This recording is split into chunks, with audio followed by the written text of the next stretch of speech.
Hello and welcome into beautiful Grand Prairie, Texas, here at Texas Air Hog Stadium. Hi, I'm Zachary Lee. We are set and ready to go here for Game 1 on Day 2 of the Rusty Greer Jackie Moore Classic at Air Hog Stadium. Once again, I'm Zachary Lee, joined with you today as we watch the Methodist University Lions take on the Hardin-Simmons University team here today. We're going to jump right into it as Methodist pitcher, left-handed pitcher Tyler Brown is pitching now to the leadoff hitter, center fielder Hunter Garrison. First pitch in there for a ball. Now 2-0 the count. I'm joined with Malik Wright here today. Malik, how you doing? I'm good, Zach. Good morning here. All the opening day jitters, I guess, gone for these guys today as they all got their first game in yesterday. Very true. Second game here for both teams as this ball is hit well out to right field. Tracking over on it is Jacob Austin, but that's going to get into the Hardin-Simmons bullpen for a foul ball. 2-1 now the count to Hunter Garrison. We saw Methodist pitcher Tyler Williams yesterday throw a just gem of a start at one point, retiring 16 in a row. On their way, couldn't quite hold on to the win as they were walked off, but he definitely showed out. Let's see if Tyler Brown can back his performance as he throws that one in for a strike, making it 2-2. Both of these teams were unfortunately not able to pull out a victory yesterday in their first games here of the tournament. Methodist University lost a 1-0 lead in the 8th inning and then ended up losing the game in 11 as that ball is fouled back into the stands there. 2-2 now the count. Sorry, 3-2 the count. Just couldn't quite push any runs across, had plenty of opportunity. Yeah, just weren't able to finish there at the end. It was a little bit of a heartbreaker as they lost in 11 innings to Concordia. Hardin-Simmons played the first game yesterday. This ball hit well by Hunter Garrison, but that's also going to make it into the bullpen, so another foul ball as he is really making Tyler Brown work up there in the first at-bat here of the game. You also saw great defense from this Methodist 9 last night. See if they can continue that as a lefty misses high for a ball. That's going to run the count full there, so a little bit of a rough start here for the Methodist starter as he has thrown 8 pitches now to the leadoff man. Hunter Garrison is ready for the payoff pitch. Here it is. This one also going to be chopped foul into the stands there. Quite a duel just to start this game off. Exactly what you want to see out of your leadoff hitter. Make the guy throw a lot of pitches. This is already about the 5th, 6th pitch of this at-bat here. The windup comes, and that one's going to miss high, and he works the walk. So just like that, Hardin-Simmons has their leadoff base runner on here in the first inning. Hunter Garrison able to work a walk after fouling off a couple tough pitches, and that's going to bring up number 23, second baseman Jaime Dominguez for the Hardin-Simmons ball club here.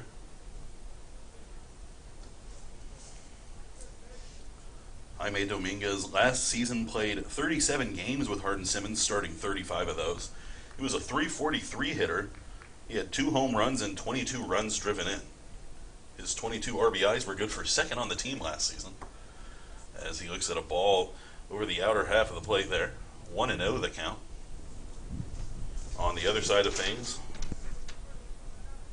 Tyler Brown is coming in after starting 11 of the 13 games he appeared in last season for these Monarchs, as there's a big swing and a miss there from Jaime Dominguez. 1-1 now the count. Yeah, he was looking to do some damage with that pitch right there. Yes, he was. Last season for Tyler Brown was a good one. 4-1 record with a 3.65 ERA. Pitched across 56 and 2/3 innings while striking out 51. That one's in there on the outer half of the plate. 1-2 now the count. Looking like Tyler Brown might have started to settle into this one. The lefty having to face a pretty right-handed heavy lineup here at the start.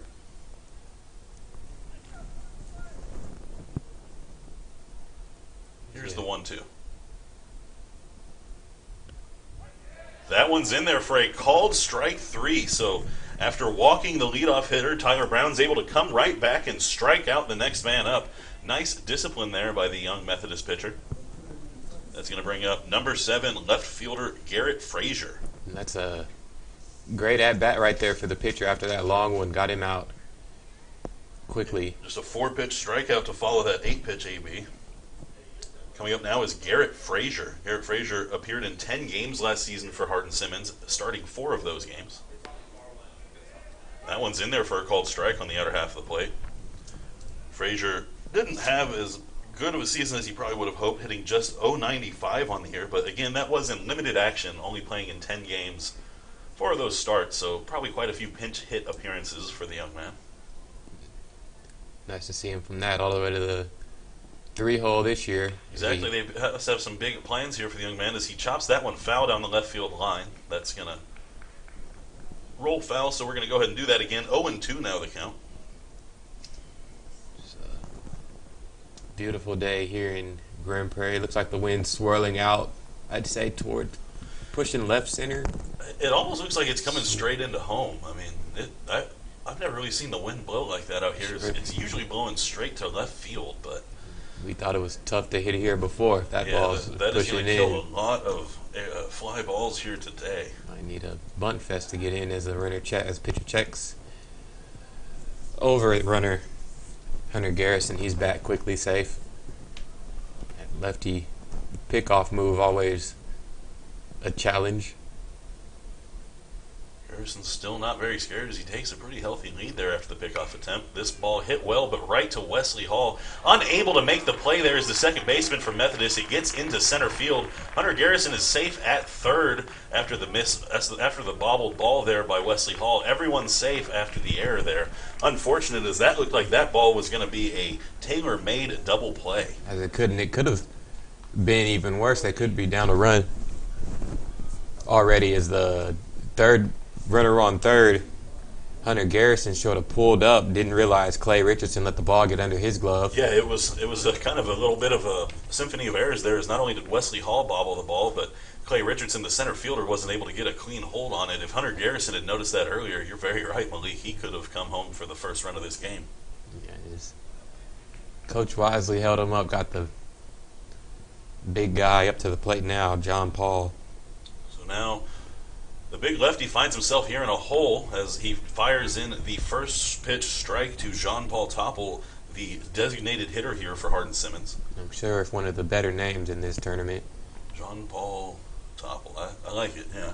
So, Gotta say, though, I'm still a fan of Noah Lotta. That's my favorite right now.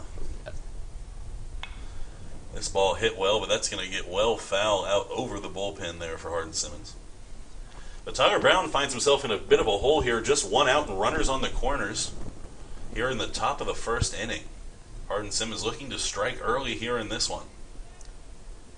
Got a chance to sort of help himself here if he can put away this guy with 2 strikes. As he delivers one just outside. Just outside. That looked like it was good, but unfortunately not. 1-2 now the count to the Hardin-Simmons designated hitter. Jean-Paul Topple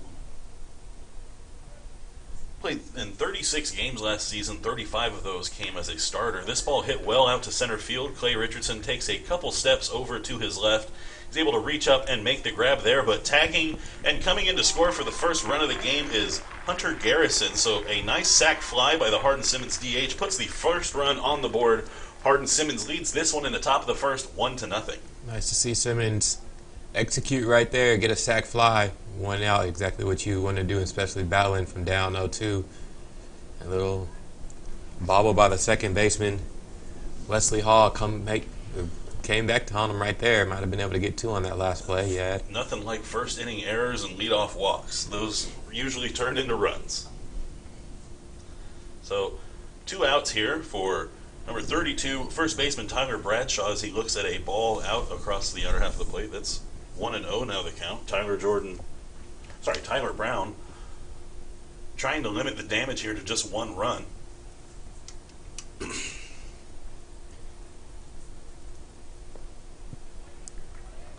It's the swing and miss right there. A big hack there. Looked like he was trying to put a second run on the board with that swing, unable to make the connection. Bradshaw played and started in all 40 games for the Hardin-Simmons University Ball Club last season. This ball hit well, but chopped up in the infield, as this one is in foul territory. First baseman Jacob Austin able to track that one down and catch it in foul territory for the final out of the inning, but not before Hardin-Simmons strikes with a 1-run first inning. It's a 1-0 ball game headed to the bottom of the first inning. We'll be right back on the Airhogs Broadcast Network after this.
Welcome back into Texas Airhogs Stadium as we are set and ready to go for the bottom half of the first inning. Raby Hampton, the tall left-hander, ready to get things started here with leadoff man shortstop Matthias Carter.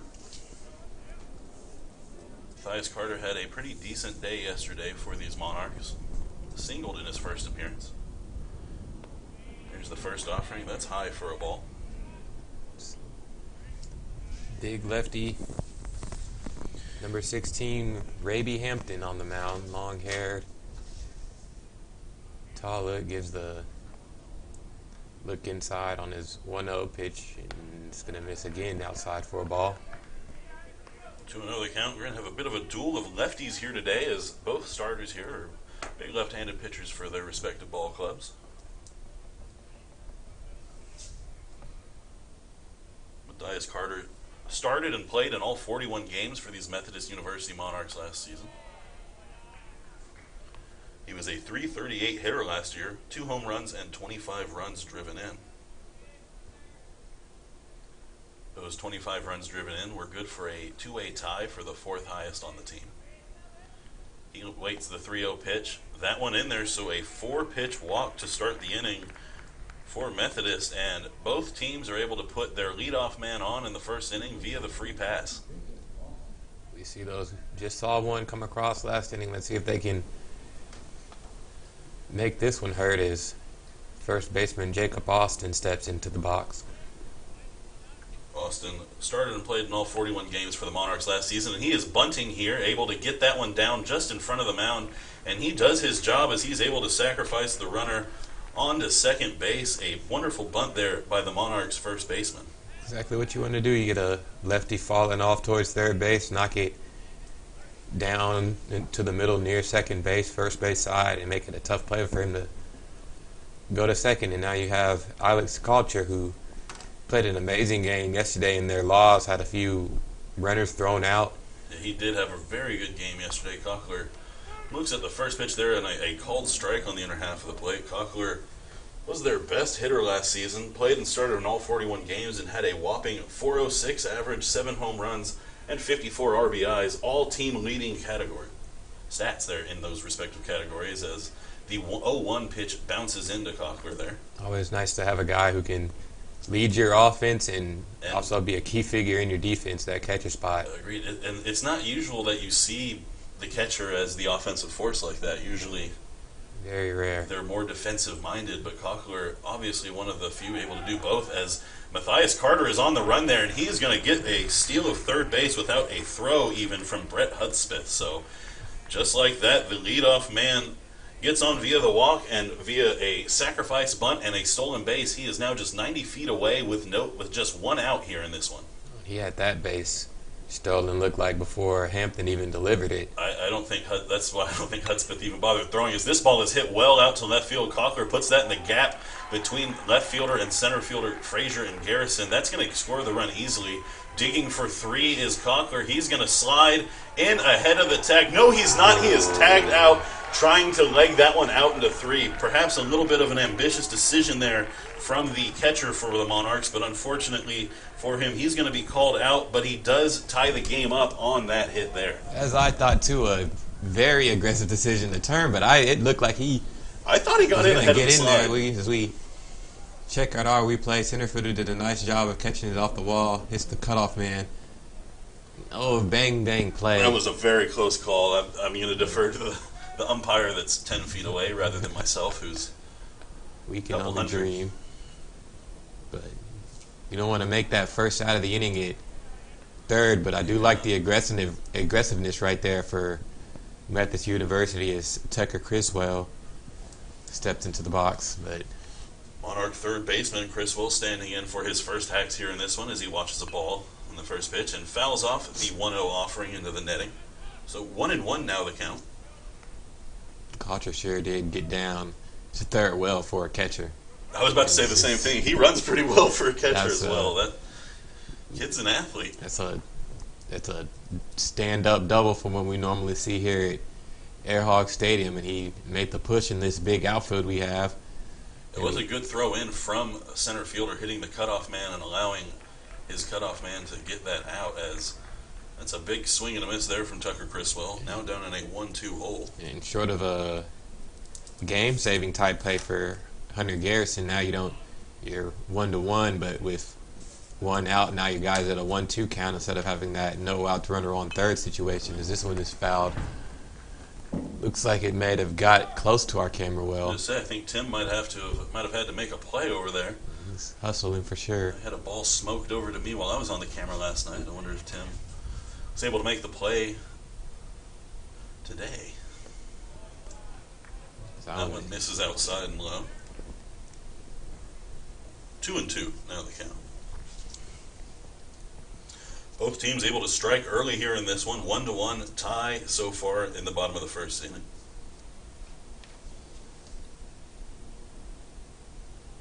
Big swing and a miss there. That's going to be the final out of the inning, but not before the Monarchs are able to tie it up on a nice RBI double from Alex Cochler. Unfortunately, he gets caught trying to turn that into three.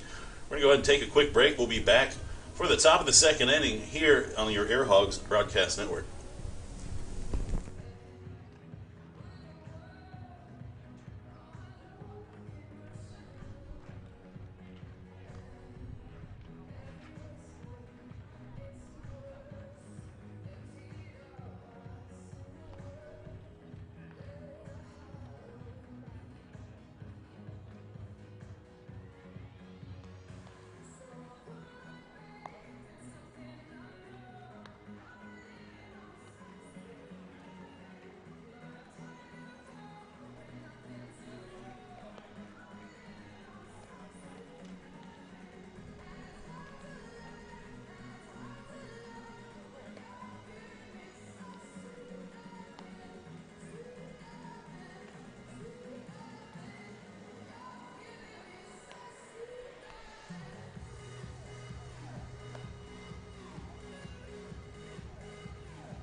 Welcome back here to the Air Hogs Broadcast Network here on this Saturday morning matinee baseball 2020 Rusty Greer Jackie Moore Classic. Here we have Hardin-Simmons facing against Methodist University were in a 1-1 tie. Both teams scored after their leadoff hitters walked in the first inning. As this ball is ground, chopped to first baseman.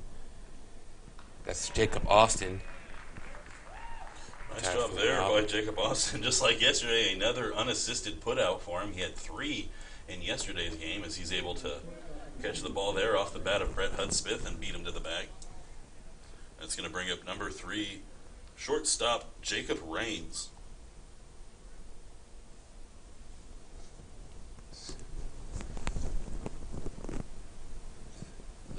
Lefty on lefty matchup. He's first pitch swinging here, chops that one right back to Jacob Austin, who was once again able to catch that one and taking it on to the bag himself for his second unassisted putout here of the game. I think they should, having a scouting report, keep it away from him. No joke, he has a solid glove over there at first base, very capable of making the play. He's already got 3 putouts as he caught a ball in foul territory to end the first inning. Just like that. Third baseman Jared Kivett off, but this is on track to be a 3-pitch inning if it doesn't take this one right here. I would imagine he's probably going to be taking this first pitch as his previous 2 teammates were not so. Well, there you go. He's first pitch swinging as well. Fortunately for him, that one gets foul up over the stadium instead of into the glove of Jacob Austin. And you like to see these teams a little more aggressive today. Is kind of expecting to see those bats wake up for a couple of these teams that struggled yesterday. Big swing and a miss there from Kivett. Pitches like that make it tough. So after a bit of a rocky first inning, Tyler Brown comes back with a very strong second inning so far, 1 pitch away from being out of the inning. Here's the 0-2. This one's fouled back into the stands. Putting up a little bit of a fight is the third baseman for Hardin-Simmons, Kivett. See if he can change the fortune of this inning. Get his 9-hole Garrett Buckner shot to bat as windup comes. Pitch is delivered. It's going to miss low for a ball. There, the Methodist outfield. Clay Richardson's in center field. Ethan Carmack's in right. Christian Yarbaugh's playing left as the 1-2 is swung and missed. Big swing and a miss there, so Tyler Brown able to come back with a strong second inning performance after a bit of a rocky first inning.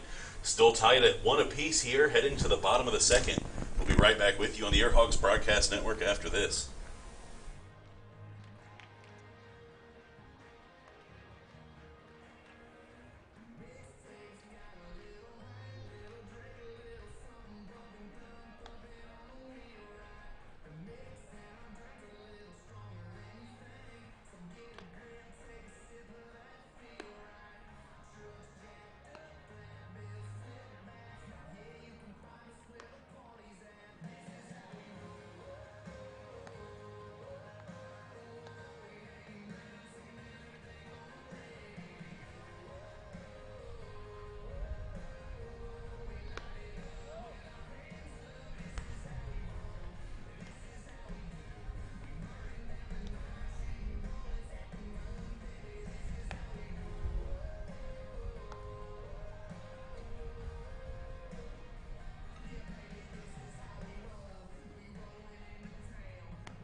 Welcome back into Air Hogs Stadium here in beautiful Grand Prairie, Texas. We are set ready to go for the bottom of the second inning.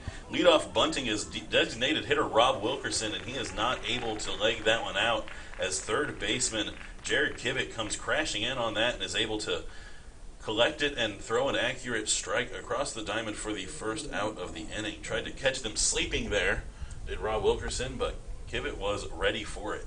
He's up early, took his fielding this morning. That was a great play there, crashing down. The pitcher actually couldn't quite get to it, so if he's not there, that ball gets into no man's land as This ball swung on and pitched and delivered.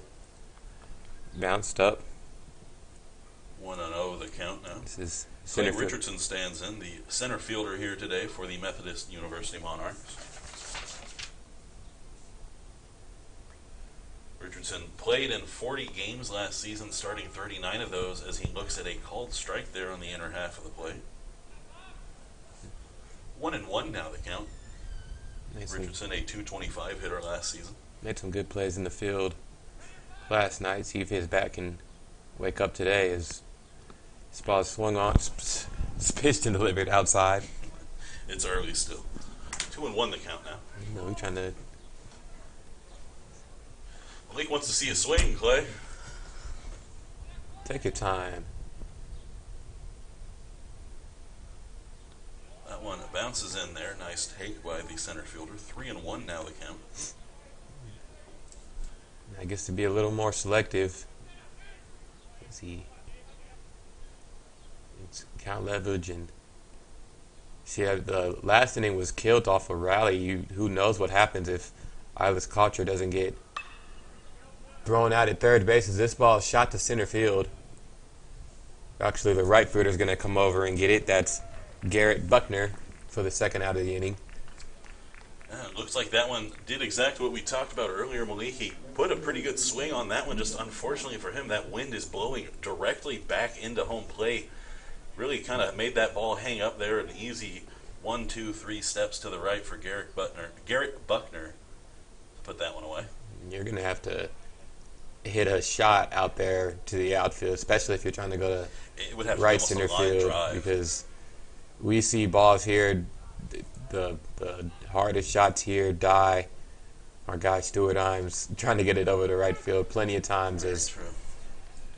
That's Ethan Carmack taking the strike, but like we said, it's not a lot of luck getting it into that jet stream out there. So Ethan Carmack puts a good swing on this one, but the wind keeps that on the infield. Coming in on that ball is third baseman Jared Kivett, and he is able to put that one away as he catches it on the back half of the mound. So a quick 1-2-3 inning to follow the Methodist quick 1-2-3 inning, and we are still tied at 1 apiece here after 2 innings. We're going to go ahead and take a quick break. We'll be back for the top of the third here on your Airhogs Broadcast Network.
Welcome back to the Texas Airhogs Stadium as we are set and ready to go for the top of the third inning. Standing in for the first time here in this one is the right fielder for the Hardin-Simmons Cowboys, Garrett Buckner. The right-hander is ready to face off against the left-hand pitcher, Tyler Brown, as he looks at a ball outside there for ball 1. Tyler Brown looking to have a repeat 1-2-3 inning like the top of the second as he bounces that one in. 2-0 the count. Seems like him and Raby Hampton are going to be battling this entire game. Both really good lefties, as we can see from early on in this game. As that ball is fouled straight back, gets out of the stadium. 2-1 the count. Garrett Buckner played in 37 games last season, starting 20 of those. A .265 hitter last season for these Hardin-Simmons Cowboys as he lines this one directly at Wesley Hall, and Wesley Hall is able to hold on to that one for a line drive out. Unfortunate there for Garrett Buckner because that was a well-hit ball just right at the Methodist second baseman. That it was probably one of the harder hit Hardin-Simmons balls of the day here early on. Just couldn't find any turf. Initially off the bat, that looked like that was going to make its way into the outfield, but again, just unfortunately right at a defender. That's going to bring us back to the top of the order. And first pitch swinging is Hunter Garrison. He flies this one out to his counterpart in center field, Clay Richardson, for the second out of the inning. First pitch swinging is Hunter Garrison, and he finds himself back in the dugout.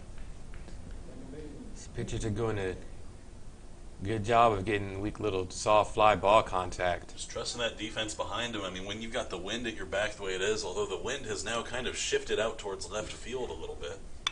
This ball grounded to shortstop Matthias Carter. He's able to catch that in one hop and deliver it across the diamond. Jaime Dominguez, also first pitch swinging, grounds out to short to end the inning. So still tied at 1 apiece. We're heading to the bottom of the third. We'll be back on your Air Hogs broadcast network after this.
Off of the Monarchs left fielder number 9, Christian Yarbrough.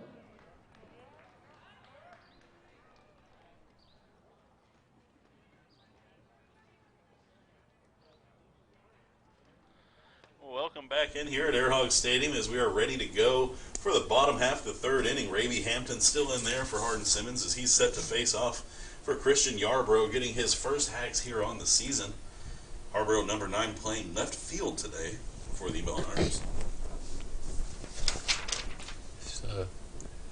Beautiful afternoon to make your 2020 season debut. Yes, it is. As that ball misses high as well. 2-0 now the count. Like you said, the end of the last inning, the wind has switched from what looked like blowing in from center field. Now it's gushing hard to left field. I might be able to open my window now since it won't be Popping you in jet the stream face. directly in here. And that one bounces in. 3-0 now the count. Raby Hampton in danger of losing the leadoff man for the second time here in this one. Know what happened last time? I was able to come around and near cricket inning started. This one's gonna miss high. It is the second 4-pitch walk to start an inning so far for Raby Hampton. Not an ideal start here in this one. That's going to put Christian Yarbrough in first and bring up second baseman Wesley Hall, who's made a very nice play at second base and unfortunately has the only error of the game. See if he can sort of right the ship.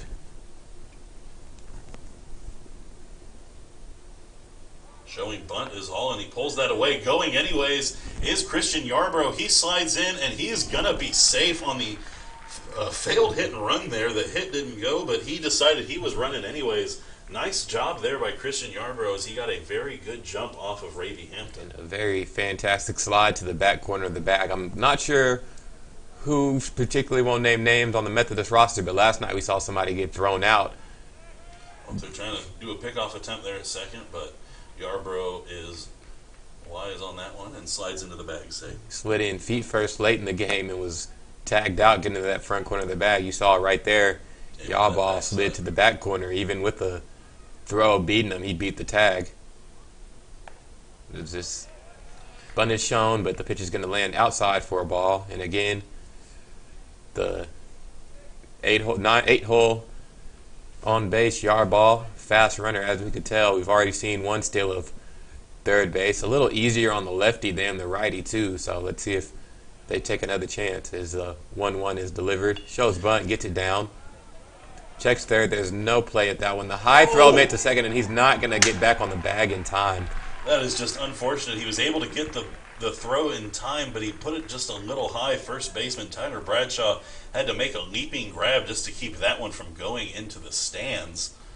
Able to get the catch, but not able to get on the bag in time for Wesley Hall. So after the bunt there, he is safe, and the runner advances to third. So men on the corners, nobody out here for the Monarchs. Raby Hampton finds himself in a bit of a bind here in the bottom half of the third inning. And that was actually Jaime Dominguez on the wheel play. I think he thought he was throwing to Tyler Bradshaw. Tyler Bradshaw's I think that ball might hit taller. Tyler Bradshaw in the chest, but Dominguez has to go up a little higher for it and just couldn't find his feet. It's a really good point. Yeah, he does have a 6-inch difference there than his second baseman. Big swing and a miss there from Matthias Carter as we have gotten back to the top of the lineup for these Methodist University Monarchs. Carter walked and came around to score after stealing third in the first inning. Again, Carter, a .338 hitter last season, 25 runs driven in, and a .495 on base percentage. Pickoff attempt over there on Wesley Hall, not in time. Carter awaits the 0-1 pitch.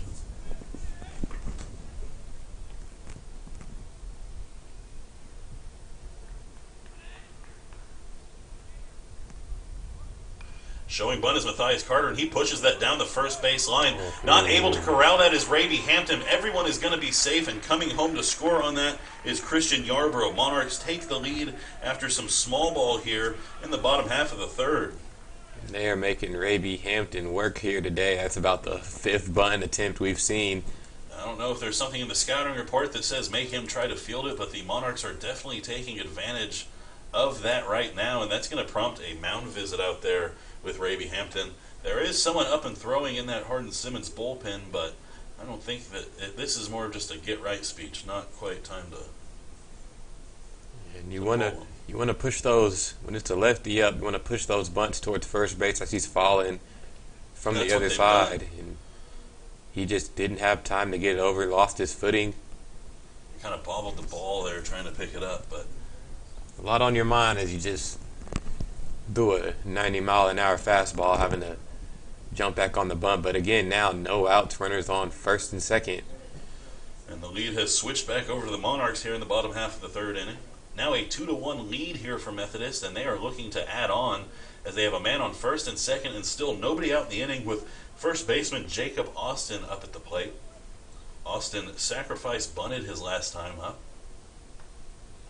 Here he is showing bunt again. He pulls that one back as that was well inside and had to play a little bit of dodgeball there to avoid getting hit there on the leg.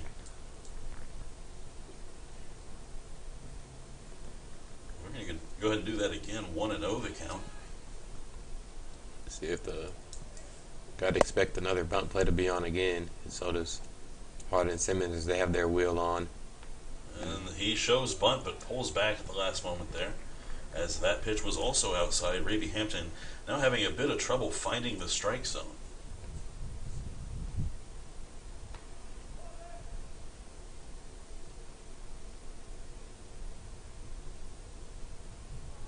So 2-0 the count. Here's the 2-0 pitch. Wheel route on in play again. He looks like Hampton's going to go ahead and step off there.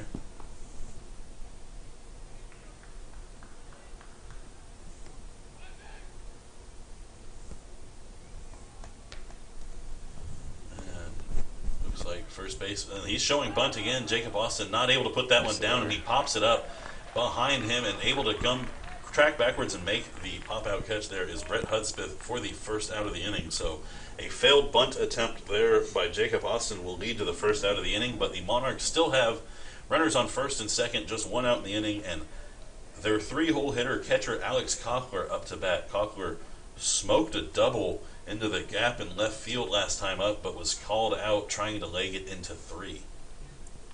Cochler would love a similar hit here. That one high for ball one.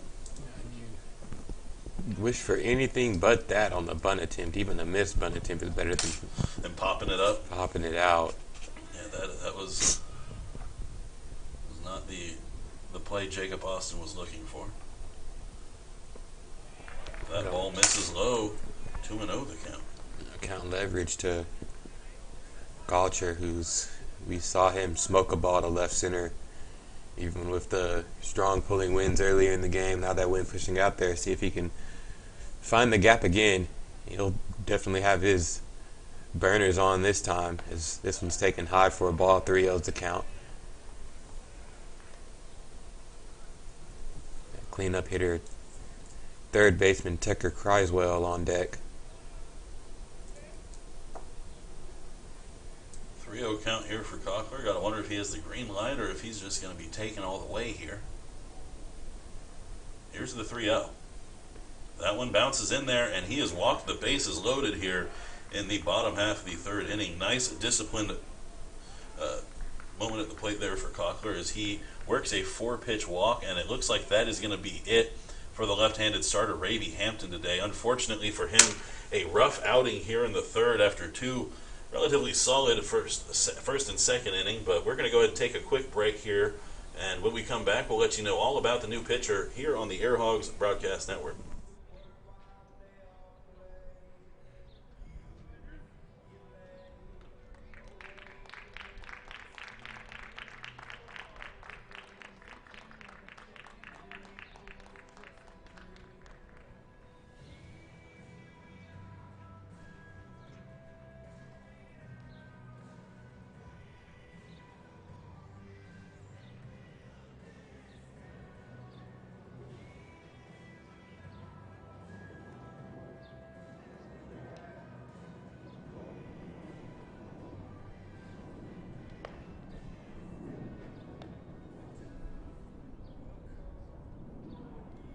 Gentlemen, your attention please. Now pitching for Hardin-Simmons, a junior from Odessa, Texas, number 26, Andrew Hernandez.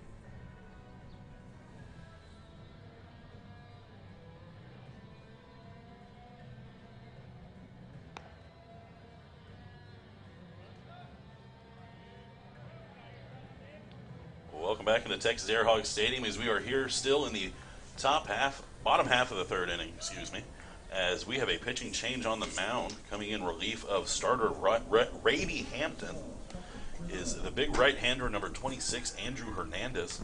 Hernandez appeared in 8 games last season with an 0-1 record. He posted a 3.86 ERA, pitching across 16 1/3 innings while striking out 15.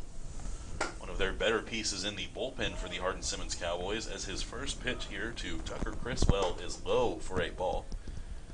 Criswell struck out swinging his first time up, but here he is with the bases loaded and just one out in a 2-1 lead for his team, looking to add on here in the third. That one misses high, 2-0 the count. Comes into this one already with the bases loaded for him, but we saw Ravy Hampton just get ambushed by an attack of bunts. It was a flurry of bunts in the first 2 innings that got the starter for Hardin-Simmons out of the game. This one grounded to Jared Kivett at third base. He's able to get one of the runners. Unfortunately, that looked like it was a tailor-made double play ball, but he bobbled it at the start. Wesley Hall comes home to score. He missed the tag. Oh, down I'm sorry, there he at third. did. He missed the tag. Everyone is safe. That's drawing up. Can't get any better than that. Get the ground ball to your third baseman. Give him time to even throw that ball home if he's not going to turn the 5-4-3. I think Kivett was thinking too much of where he was going with the ball before he caught it. Because of that, he kind of bobbled it on the transfer. So still one out in the inning, and the base is loaded for designated hitter number 3, Rob Wilkerson. He looks at a ball there in the first offering. Rob Wilkerson grounded out to third his first time up, but he stands in with a big opportunity to give his team a large lead here in the bottom of the third. Big swing and a miss there. 1-1 to count. Might have gotten a small piece of it. Yeah, and it's tough right there. You make a few errors. Pitcher Hampton misses a few, pushes some guys off, and come into the game thinking you're gonna be right out the jam after one pitch, but alas, the bobble changes all that. This one chopped down the first base side right to second baseman Jaime Dominguez. He's able to catch that and throw on to first for the second out of the inning, but coming home to score there is Matthias Carter. So 3 runs have now come across to score here in this inning. He didn't have now another runners play. at second and third with 2 outs in the inning, and Clay Richardson, center fielder, coming up to bat. Placement on that ball. No other play but to first base. He checked home but realized he didn't have a chance of getting a hustling Carter. As he takes that one right there, Clay Richardson. This is a First pitch strike for Hernandez. chance for them to put a dent in this game early. Already leading 4-1 now after a 3-1 third inning. Chops this one foul down the first base side. You can stem the tide right here if you're Hardin-Simmons, get out of this and only be down 3, or have a little bit of a bigger hole to climb down in 5. Doable early, but as the 0-2's fouled off, you just got a tip of that. 0-2 now the count. Richardson has a prime RBI opportunity here.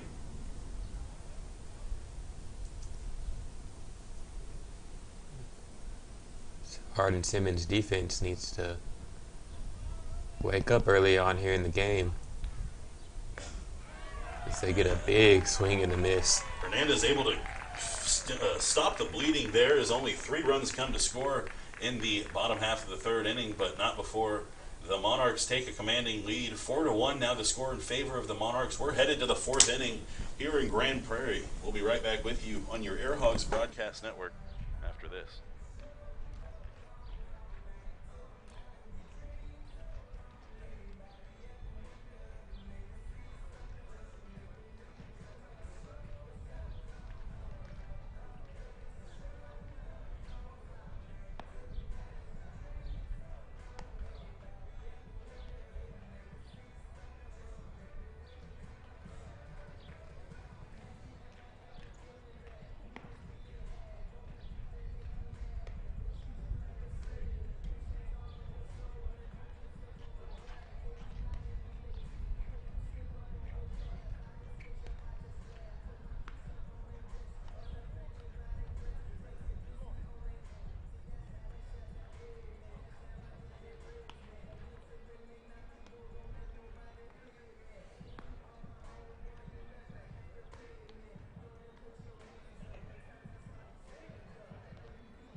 Leading off Hardin-Simmons, number 7, Garrett Frazier. Welcome back into Texas Air Hogs Stadium. We are set and ready to go for the top of the 4th inning. Still out there working for the Methodist University Monarchs is the big lefty Tyler Brown. He's set to face off against number 7 left fielder Garrett Frazier. Frazier reached first base on an error from second baseman Wesley Hall his last time up. Looks at a first pitch strike there. 0-1 the count. That one also in there on the inner half of the plate. 0-2 the count. Tyler Brown really grooving now as he has retired the last 8 batters he's faced and gotten ahead of the leadoff man here. 0-2. That he has. It's been quiet offense for Hardin since the first, as this one is delivered and swung on. Line to right field. Let's see if he can come on. No, he's not going to be able to make the catch. He's going to bounce right in front of right fielder Ethan Carmack. Just couldn't quite get to that one as it was up the line. Great piece of 2-strike hitting there.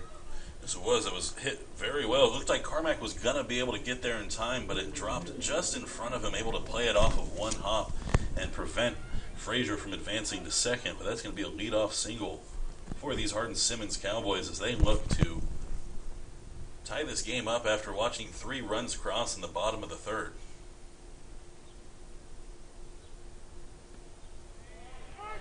There's a first pitch strike again for Tyler Brown as he continues to get ahead early against these Hardin-Simmons hitters. John Paul topples up to bat big. Had a sacrifice fly his last time up for the driving in the lone run of the game for Hardin-Simmons. 1-1 the count to the Hardin-Simmons designated hitter. Part of the lineup you want to see after giving up the cricket inning. Got their leadoff man on and see. Fouls that one into the Methodist dugout. See if they can show some fight back. Definitely don't want to go down 0-2 on tournament day 2. Yes, after a rough, both teams here lost their first game here of the tournament, trying to prevent going 0-2 in their first 2 games. A 2-2 count now as that ball misses outside. You saw we'll see them a little later today, but that Texas Lutheran lineup was just deadly last night. They look like the team to beat so far in this one as this ball is skied out to center field. Clay Richardson going back on it. Doesn't have to try very hard. He steps back about 3 feet and able to reach up and make the put away for the first out of the inning. Nice job there by Tyler Brown and center fielder Clay Richardson. Gave Hendrix College a whole heap of trouble, but the way this Methodist team is pitched with Tyler Brown now and Will Walker yesterday, I'd love to see a matchup between that lineup and this pitching staff and defenses. This ball swung on and fouled off by Tyler Bradshaw. I think that would be one heck of a matchup to see because, as you mentioned, this Methodist University pitching staff has really impressed in the first 2 games so far, and that defense behind them has been very consistent through and through. Their guys are throwing strikes, but their walks come back to haunt them as the leadoff ones have. But besides that, as this ball is swung on and delivered up the middle, flips to second base, we're going to get 2 right there. Wonderful play. Wesley Hall able to track over to his right, scoop that, and toss it on to shortstop Matthias Carter, who's able to step on the bag and throw to first baseman Jacob Austin for the 3rd and final out of the inning. So Monarchs maintain their 3-run lead. It's a 4-1 ball game here. We're heading to the bottom of the 4th inning. We'll be right back with you on your Air Hogs broadcast network after this.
Leading off the Methodist, right fielder number 7, Ethan Carmack.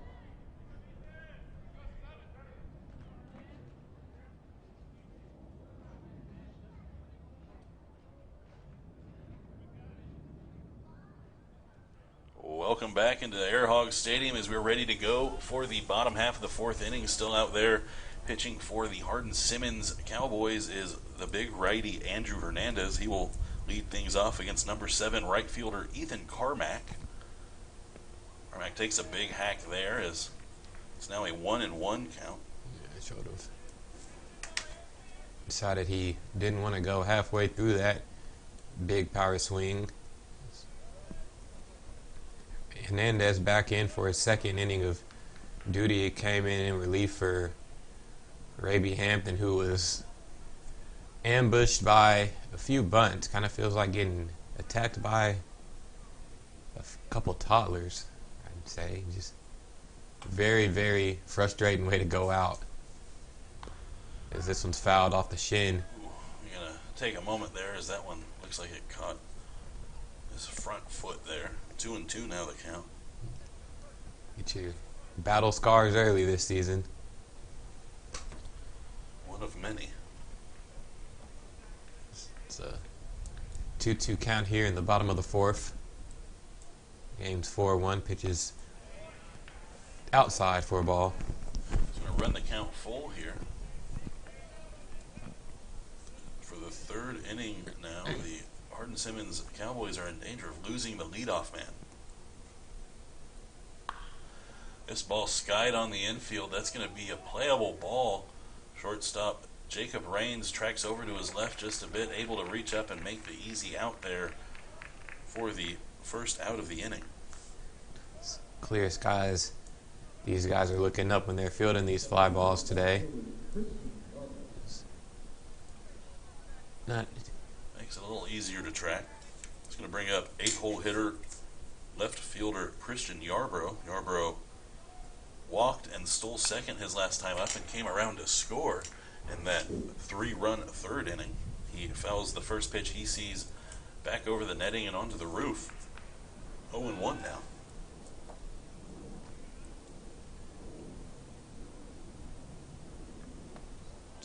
That one inside for a ball, 1-1 the count. like it nearly chipped him right there. He stands back in.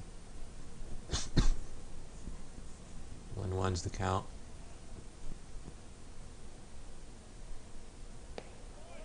That one also misses away, so now 2-1.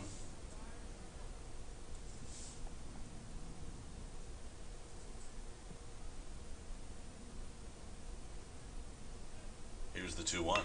This one's sky. That's going to get over a leaping Jarrett Kivett at third base, grounding first and heading into second, but he thinks better of it is Yarbrough. A nice ball, well-hit ball there, unfortunately for him. It's only going to be a single as that was so well hit. It got out there to left fielder Garrett Frazier in a hurry. Yeah, he made a great play cutting that ball off and a strong throw to get it in. You see the first base coach talking to Yarbrough about taking that extra bag, but Boy, that was just an inch or two above the outstretched glove of Jared Kivett.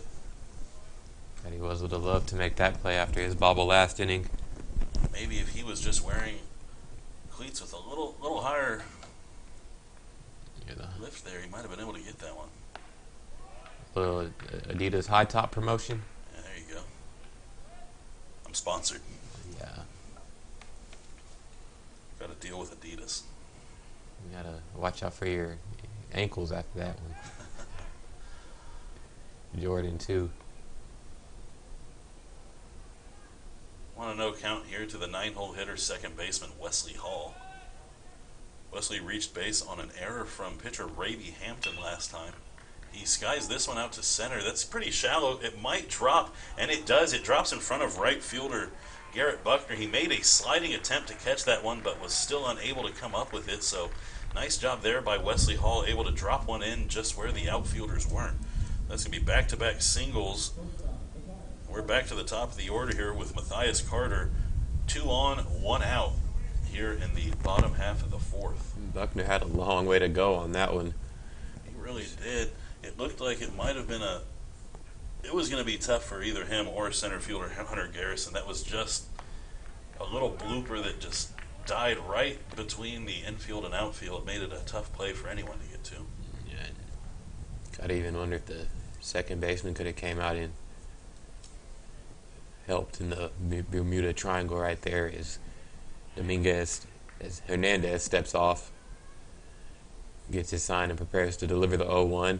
Bunt shown, and it is going to be, Oh, ooh, man. man.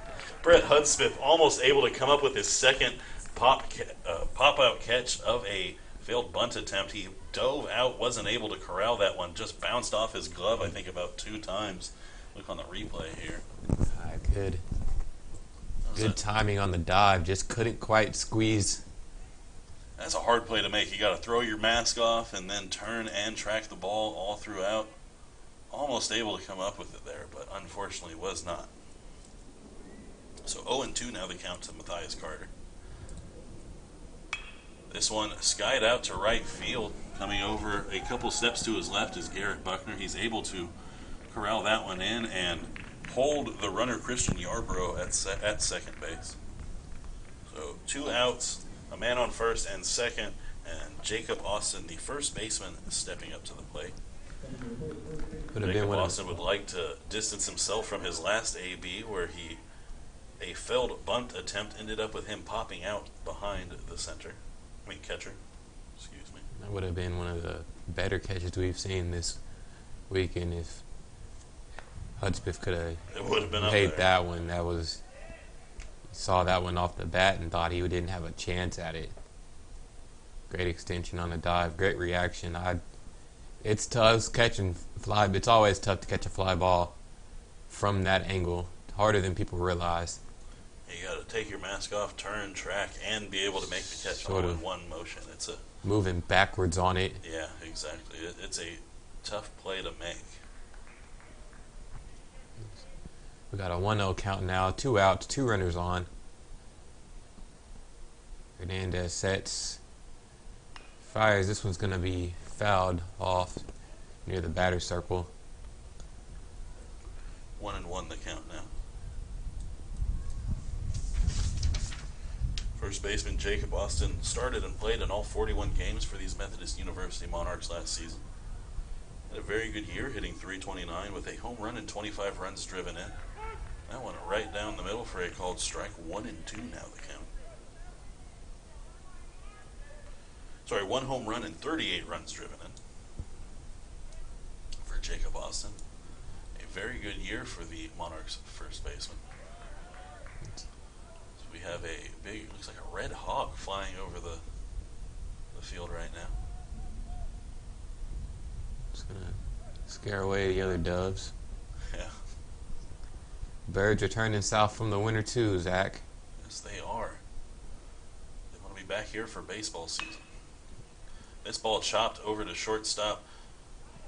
Jacob Raines, who's able to catch that one easily and flip over to the bag to covering Jaime Dominguez for the final out of the inning. So Andrew Hernandez able to work past 2 back-to-back singles and keep this a 4-1 ball game. We're heading to the bottom of the 4th inning here. Sorry, to the top of the 5th inning here on your Air Hogs Broadcast Network.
Welcome back to Air Hog Stadium as we are ready to go for the 5th inning here.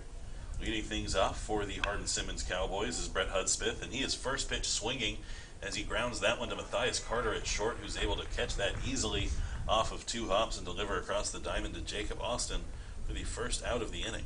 And you're going to have to make Matthias Carter work harder than that. That was too easy. That's now 2 outs for Brett Hudspeth, and he's seen a grand total of 2 pitches. He's going to bring up number 3 shortstop Jacob Rains. His last time up, he grounded out to first baseman Jacob Austin on 1 pitch as he looks at a strike in there for strike 1. 0-1 the count. Rains already lasted longer than he did his first time up now. That one's in there. Sorry, that one's a ball. Must miss just a little low. 1-1 the count. Jacob Rains played in 40 games last season for these Hardin-Simmons Cowboys, starting 39 of those as he looks at a ball off the outer half of the plate there. 2-1 the count. Hardin-Simmons out of Abilene, Texas, private school, that one is taken for a strike. 2-2 now the count. 2,392 registered students. Small little private college there in the Abilene area. This one chopped down the first base side, and just like the first time for Jacob Rains, that's going to be an unassisted putout by Jacob Austin, who is able to catch that one off of a couple hops and step to the bag for the second out of the inning. That's going to bring up third baseman Jared Kivett. Kivett struck out swinging his first time up. Kivett getting his first bit of action here in 2020 with these Hardin-Simmons University Cowboys after not playing with the team in 2019. This one is swung on and grounded to third. An easy play as he comes up firing across the diamond. And they're going to get him. That's a great play there by Tucker Criswell. A quick 1-2-3 inning there for Methodist University. We'll be right back with the rest of the game here on the Air Hogs Broadcast Network.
Stepping to the plate tonight is catcher Alex Cochran.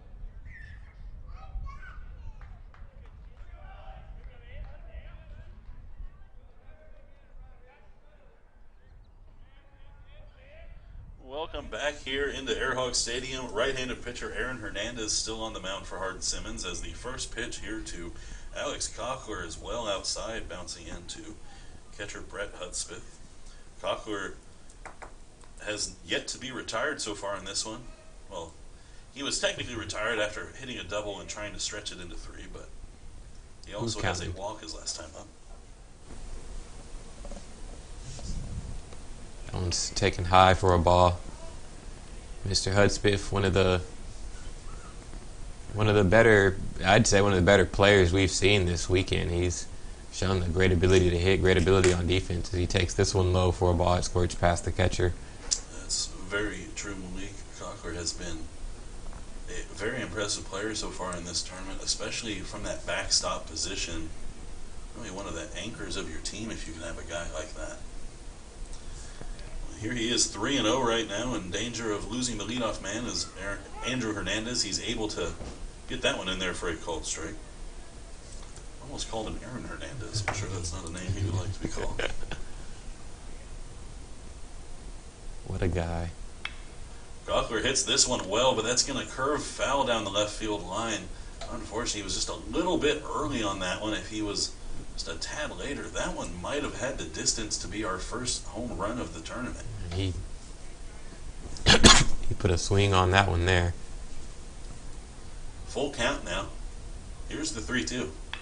This one hit well down the left field line. Just a little bit later on that one is Cochler, and a similar style hit as that goes in the left field wall. He's going to be able to make that an easy stand-up leadoff double here for his Methodist University Monarchs. And these Hardin-Simmons pitchers continue to have a hard time with Alex Cochler. That's now 3 straight times he's been able to make it on base. And he's crushing that pitch inside, keeping the ball to the left side of the field as he's hit a few shots today. Very true. He's got very quick hands, able to turn on that pitch very quickly. As we are going to have another mound visit here. There's a couple guys warming up there in that Hardin-Simmons bullpen. Looks like that's probably gonna be all she wrote for Andrew Hernandez. We're gonna go ahead and take a quick break here on the Air Hogs Broadcast Network and let you know all about the new pitcher. We return.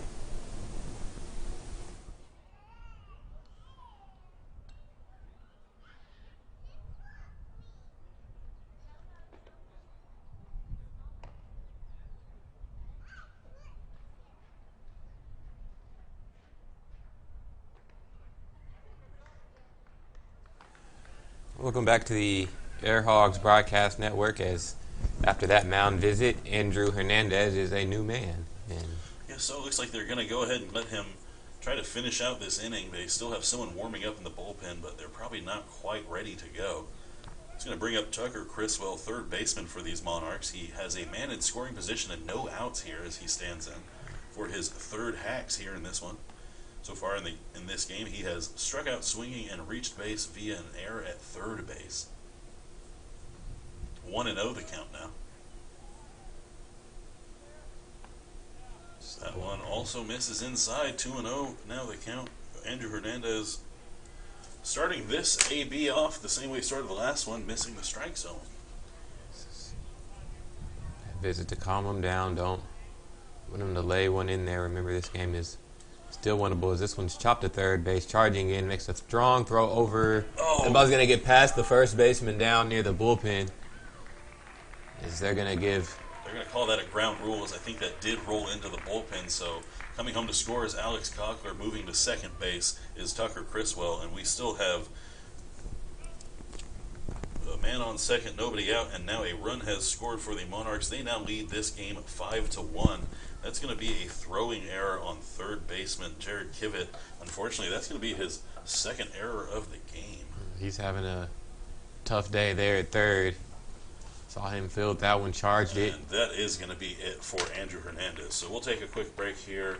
We'll be right back to let you know all about the new lefty on the mound for Hardin-Simmons. We'll be right back on the Air Hogs broadcast after this.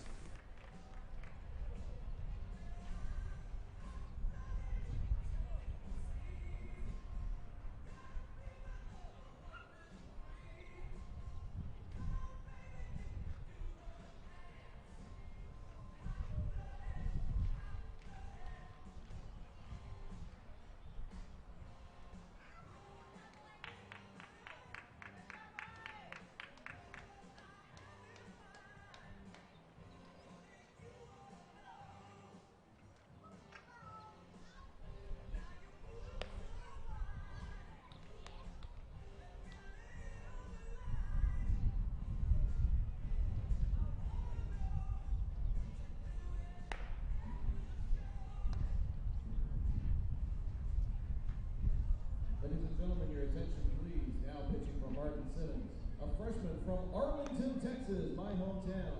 Number 13, Laurel Rose.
back into the Air Hogs Stadium here as we have a pitching change on the mound.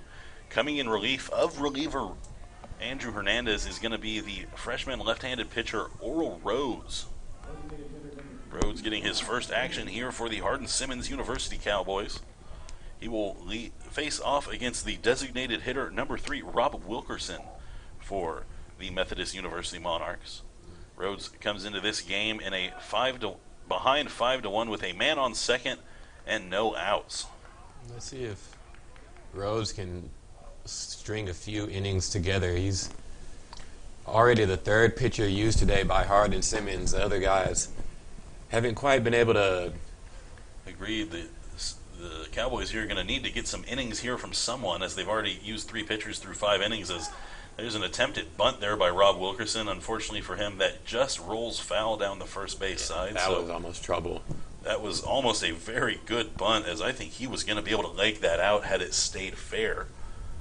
But it's now an 0-2 count for the left-handed hitter. You got a little bit of lefty-on-lefty action going on here. Still no outs in the inning. See if Wilkerson can move this runner to the third. That's his job right here, as he swings and misses. Nice pitch right there. That's going to be a swinging strikeout for Rob Wilkerson, unable to advance the runner at second, but still a runner in scoring position and just 1 out for center fielder Clay Richardson. Richardson still looking for his first hit here in this one. He's flown out to right field and struck out swinging so far. Oh, that pickoff attempt there does get away from shortstop Jacob Raines, but not very far. So it's still going to be able to hold the runner at second, but a failed pickoff attempt there. Near disaster, but Raines actually stuck out his bare hand to catch that ball. The ball was thrown to the other side of the bag, and it was going to get into the outfield, but he stuck out his right arm and saved that from becoming a one-base error. Tough guy is. That ball is going to miss low outside. It's a tough play. Strong hands to be able to stop that. Know the pitcher firing it as hard as he can to get over his. Rhodes again steps off. 1-0 count. Runner on second.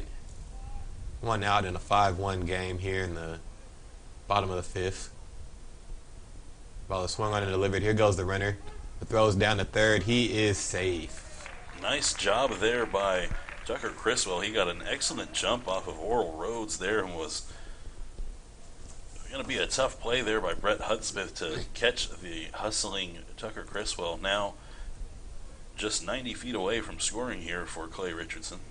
This Methodist team is they have the key to the left-handed pitchers today. That's whether it be stealing or bunting. They've gotten some fantastic jumps, as well as put down some well-placed bunts to make these guys work up on the mound, make the plays for themselves. As the infield comes in here, the ball's going to be missed outside. 2-1's the count. Very astute point there, Malik. This has been a very good base running clinic the Methodist University Monarchs have put on so far today. A little bit of small ball, too, as well, with all the bunts they put down, but they have been extremely successful on the base paths and with those bunts, helping to advance runners, and even a couple of them made it safe off of those bunts as that ball misses. Now 3-1 the count. It takes some time for the bats to get around typically, but you can always be able to lay down a bunt. Speaking of the devil, there it is. That bunt is laid down, and he is going to be able to leg that out. Clay Richardson puts down an expert bunt down the first base line. That brings home the scoring run. Now a 6-1 game as Tucker Criswell comes home from third, and safe at first is Clay Richardson after a expertly placed bunt there by the center fielder for these Methodist University Monarchs. And they're every one of them greatly executed. Keep pushing them to the right side of the field, making these pitchers fall off the mound and have to worry about fielding it, making throws that's not quick enough off the bounce. I'm pretty sure in the next coming days in the Hardin-Simmons University practices, fielding bunts is going to be a big point of emphasis. It's going to be a long long Monday practices. Oh, oh my goodness. Oral Roberts tries a pickoff attempt of Clay Richardson, but unfortunately for him, that ball gets by first baseman Tyler Bradshaw into the dugout, so Clay Richardson able to advance off the throw there into third base, and so now we're going to have a meeting of the umpires here. Looks like they're going to discuss whether or not that was... Oh, they're going to say he needs to take the second. He only gets to advance to second as that ball made it into the dugout, not to third base where Clay Richardson was, but still an error there on the pitcher going to allow the runner to advance into scoring position with just one out in the inning, and Ethan Carmack up at the plate. Not too much argument there for Methodist. They are winning 6-1. You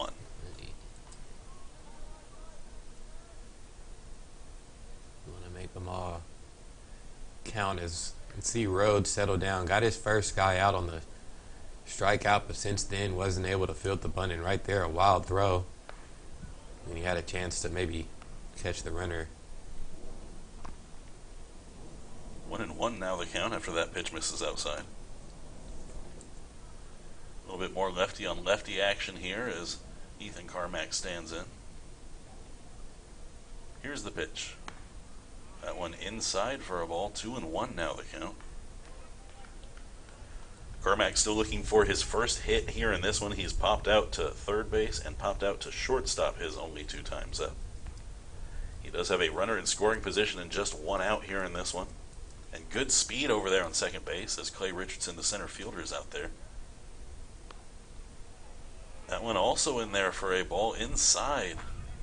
Trying to jam him up there, but missing the plate for the second time in a row. 3-1 now the count. Let's see if Carmack here takes a big hack. Count leverage and a big lead. Here's the 3-1. That one's on the outer half of the plate for a called strike, so he has run the count full. 3-2. Payoff pitch coming up.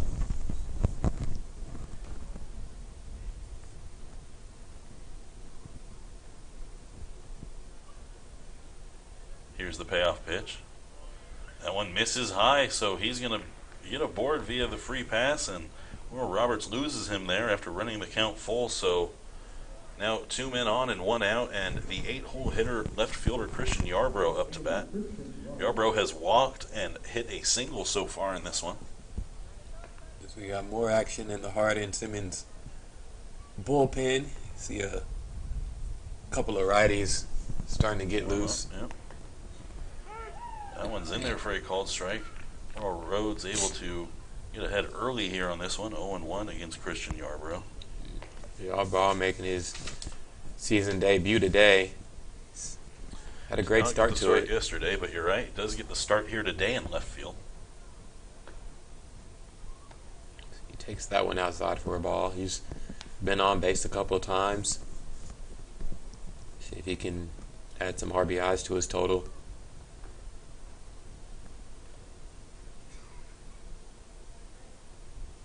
Here's the 1-1. Well, Rhodes steps off. We're going to go ahead and try that again.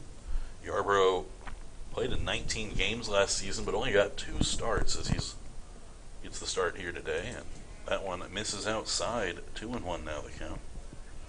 Yarbrough saw limited action last season. Just 10 at-bats on the whole year.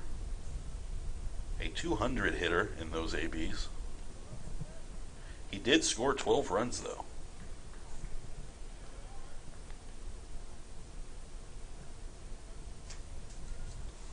Effective in the limited at-bats as there's another ball there. 3-1 now the count.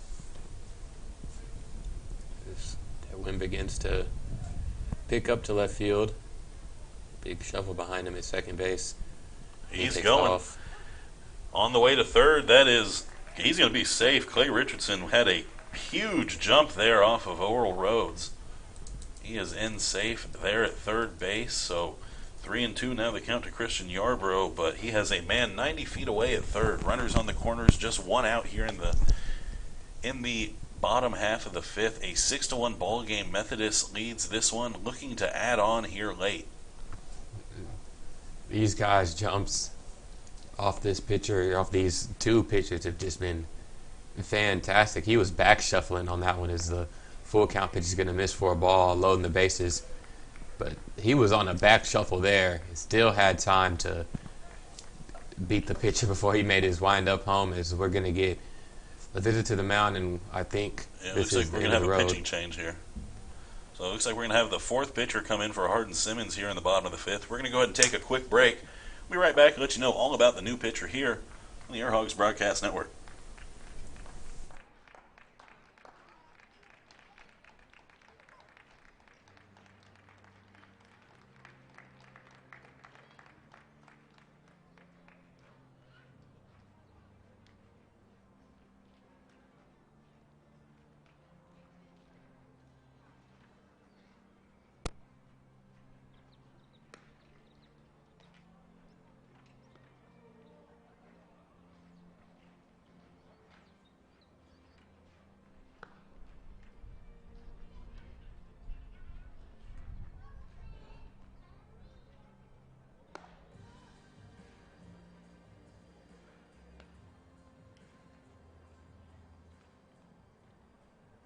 Ladies and gentlemen, your attention please. Now pitching for Hardin-Simmons, the sophomore from Midland, Texas, number 31, Tyler Madrid.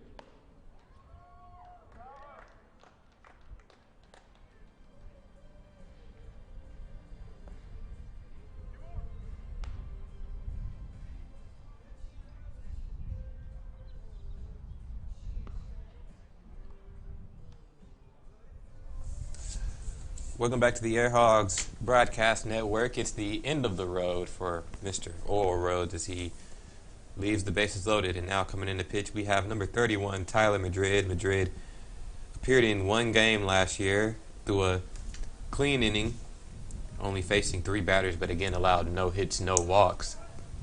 Comes in this game, no outs, or 1 out, with the bases loaded to face Wesley Hall. Going to face the 9-hole hitter here, the second baseman today for the Methodist University Monarchs. And he immediately knocks him right in the shoulder there, so that's going to walk in a run as he hits Wesley Hall right on the left shoulder. So once again, we're going to do this again. Bases loaded, 1 out, and now to the top of the order for Matthias Carter. Now a 7-1 lead here for Methodist, and a chance for more still. Not the way you wanted to start your 2020. No, it is not. But sometimes that's how it goes. The big righty out there in a little bit of trouble now. That pitch there to Matthias Carter is outside for a ball.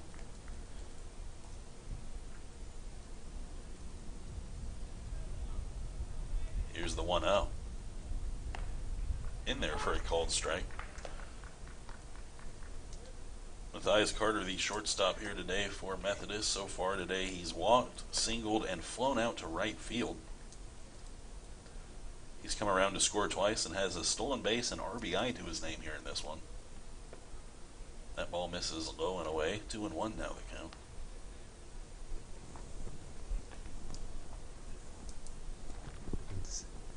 Chance for a huge inning here with Matthias Carter up to bat.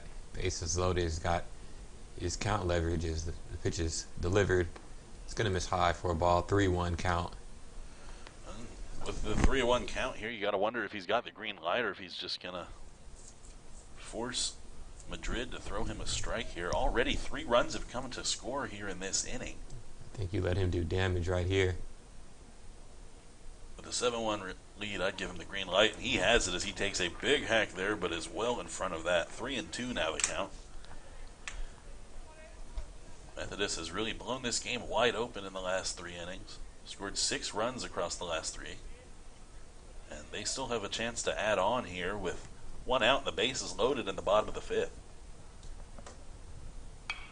And he skies this one on the infield.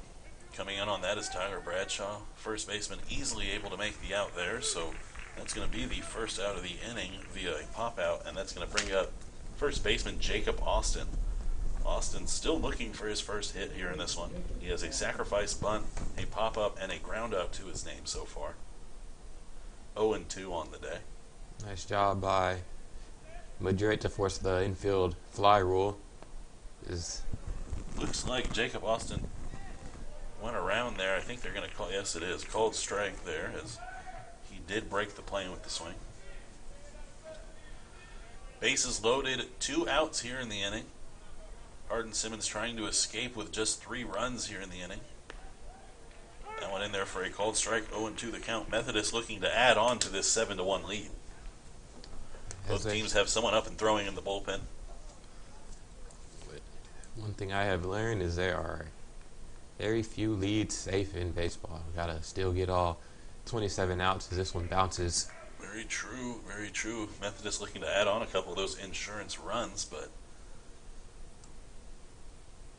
right now leading 7-1. 1-2 the count after that ball bounces in. About 6 of the 7 runs have all been pushed across due to small ball. That one's taken inside. We've seen a lot of bunting, steals, and unfortunately for the Hardin-Simmons Cowboys, they've put up 5 errors in the first 5 innings here. Really hard to win a game when you put up that many errors. As that one looks like it does catch Jacob Austin there on the hands. That's going to be the second run that Madrid has walked in via a hit by pitch. So now an 8-1 game.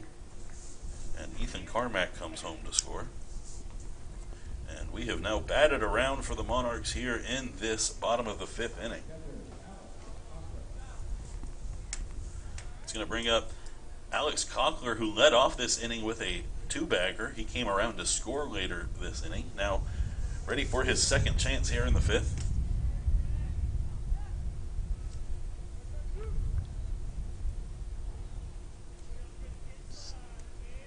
Bases still loaded. 8-1 game, 2 outs. See if Madrid can get himself out of this jam. His curveball misses low for a ball. 1-0. I have baseball here all day here at Air Hog Stadium. The next 2 teams have arrived as they are out there in the outfield watching the game now. This ball fouled out over the right field line into the stands. Looks like George Fox and Texas Lutheran out there getting ready for the 2:30 game. And Texas Lutheran offense. They looked primed and ready to go last night as they put up 12 runs on the Hendricks Warriors last night. This ball skied up on the infield. Playable.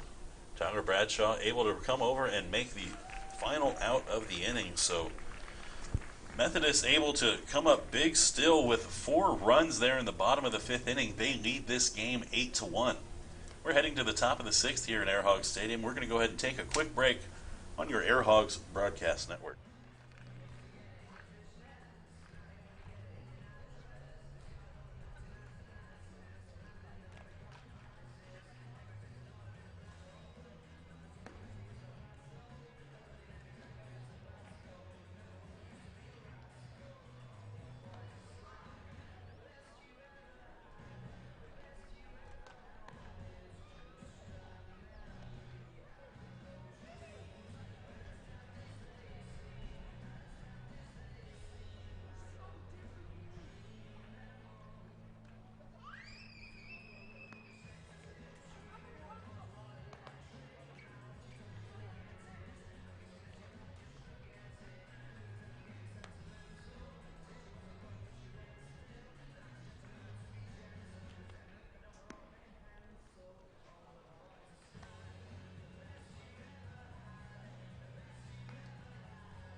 Leading off the Hardin-Simmons in the top of the 6th, right fielder number 10, Garrett Buckner.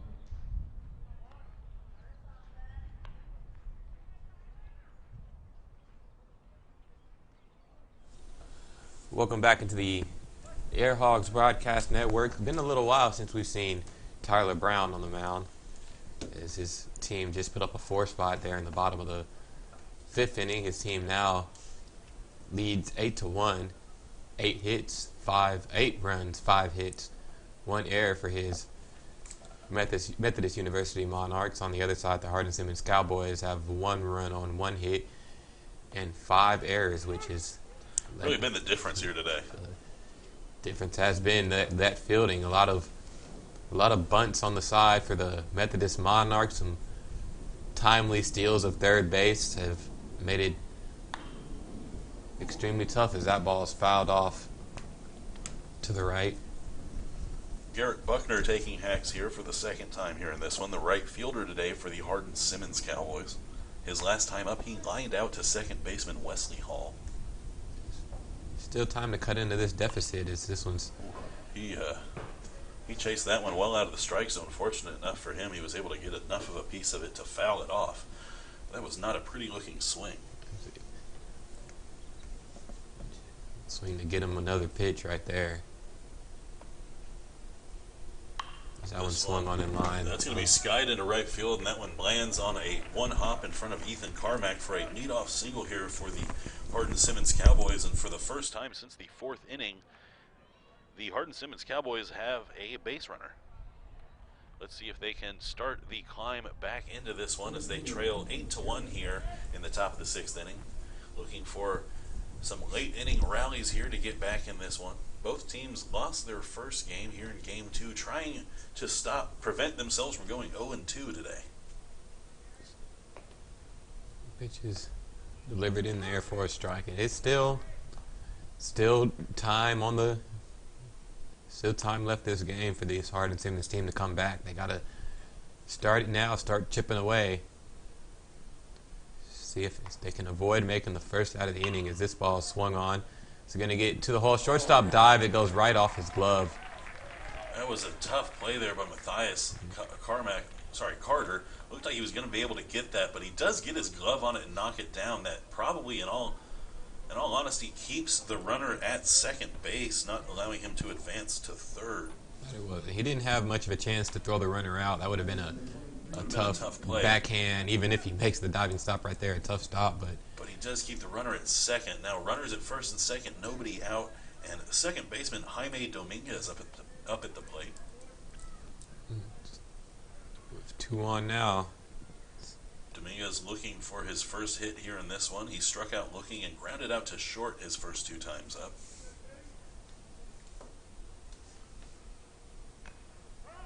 That one he catches just a piece of as he fouls that back into the backstop. Got your 2-hole hitter up. Should be one of the better contact hitters on your team.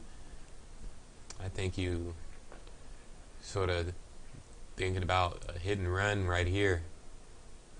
Get some commotion going on the bases. That ball misses high. 1-1 now the count. Want to avoid a double play right here at all costs, of course, if you're...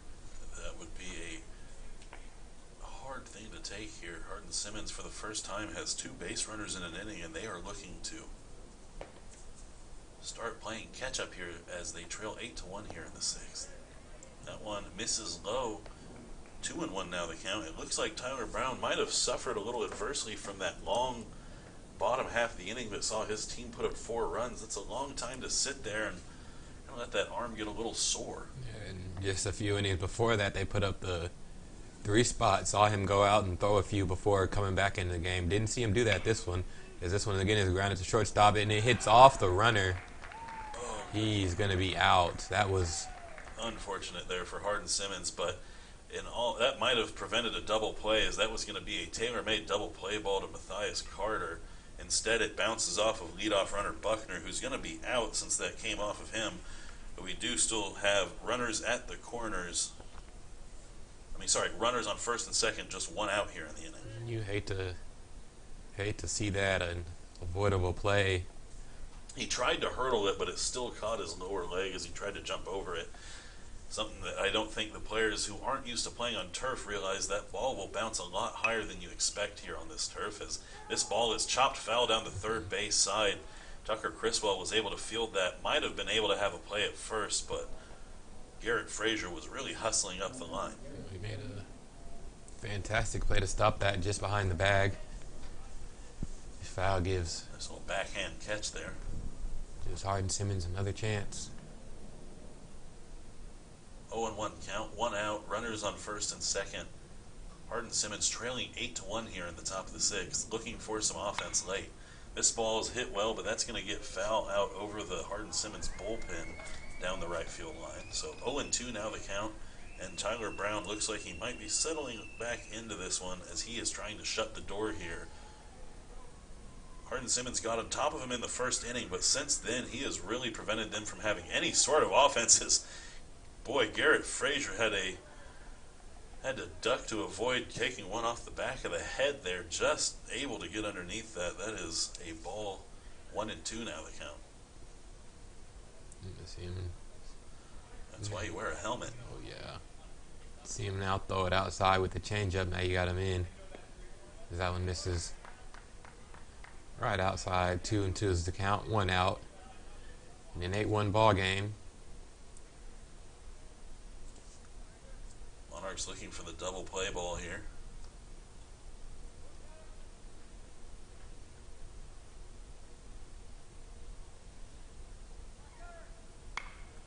And that one looks like it's also going to get fouled. That one makes it into the bullpen there, over there by the Hardin-Simmons side.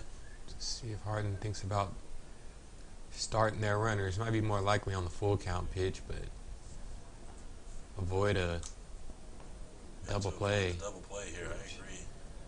It was a near one last time. Wouldn't be surprised to see the double steal attempt here. Hardin-Simmons really has to do something just to spark some offense. That was a good take there, low at the knees for a ball there. 3-2 now. It's the double play ball you hit right there. He was aware of it too, didn't want to swing.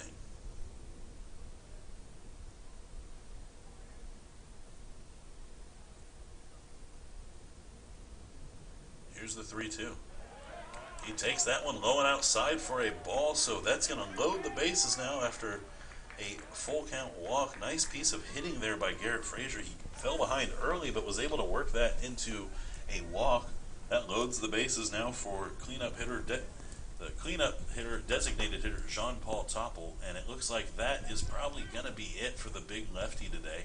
Tyler Brown had an amazing start, went 5 1/3 innings of 1-run, 3-hit baseball. Might not be it, as they had someone up and throwing earlier. It looks like they're going to get him up and throwing again. They might let Tyler Brown work this next batter, but that might be it. He is working with an 8-1 lead here, so a little leeway, and Tom Austin came out to remind him of that. But right now, if you're Hardin-Simmons, you need runs right here. You have to capitalize here on this opportunity. You've got your designated hitter, Jean-Paul Toppel, up, and the bases loaded.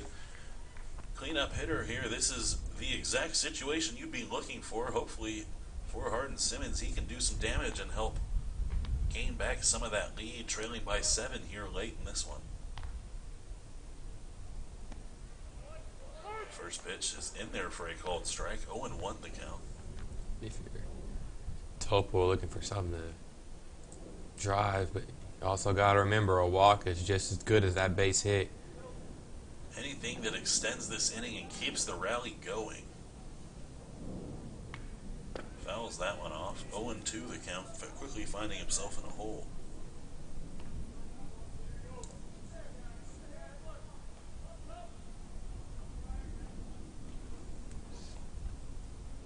Oh, 2 is the count to Jean-Paul Toppel. The lefty looks in, gets the signs, stares down. Here's the pitch. It's going to be outside for a ball.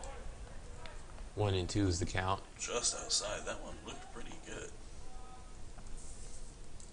Some speed on the bases. It's with left fielder Garrett Frazier at first base. Got to think with a double, he's coming around to score. There's another long look in for Tyler Brown. This one chopped over to the third base. Criswell coming in on it. He's able to. His only play is at first as he gets that the leadoff runner there, but one does come around to score. Now an 8-2 ball game. Runners at second and third, 2 outs in the game, and now Tyler Bradshaw coming up to hit. You take the out for the run, or the run for the out if you're Methodist University. Wasn't ideal, but I agree with you. They'll take it right now as they just need to score some runs.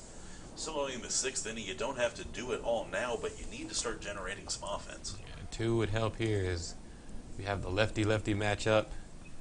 Tyler Brown going against first baseman Tyler Bradshaw. It's a lefty-lefty matchup and a Tyler-Tyler matchup. This one means more. We'll see which Tyler wins here as this is chopped down the first base side but foul. 0-1 now the count. Bradshaw still looking for his first hit here today. He's popped out to first base and grounded into a double play his last time up. An inning-ending double play.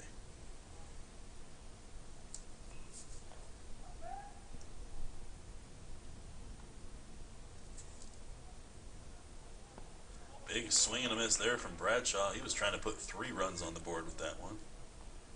0-2 now the count.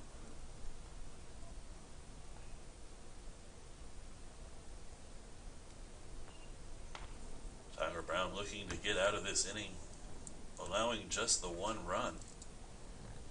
Here's the 0-2. Outside for a ball, 1-2.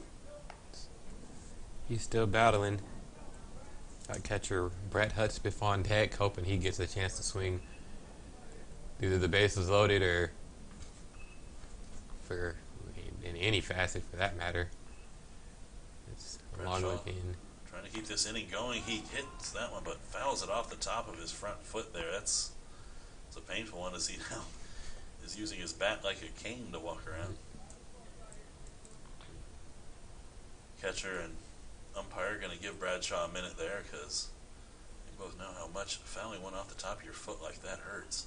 Yeah, and that one got him good.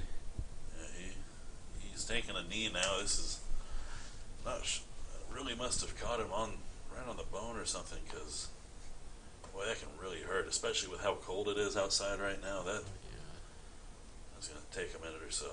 Third base coach comes up over there to have a little chat. Bradshaw trying to walk this one off.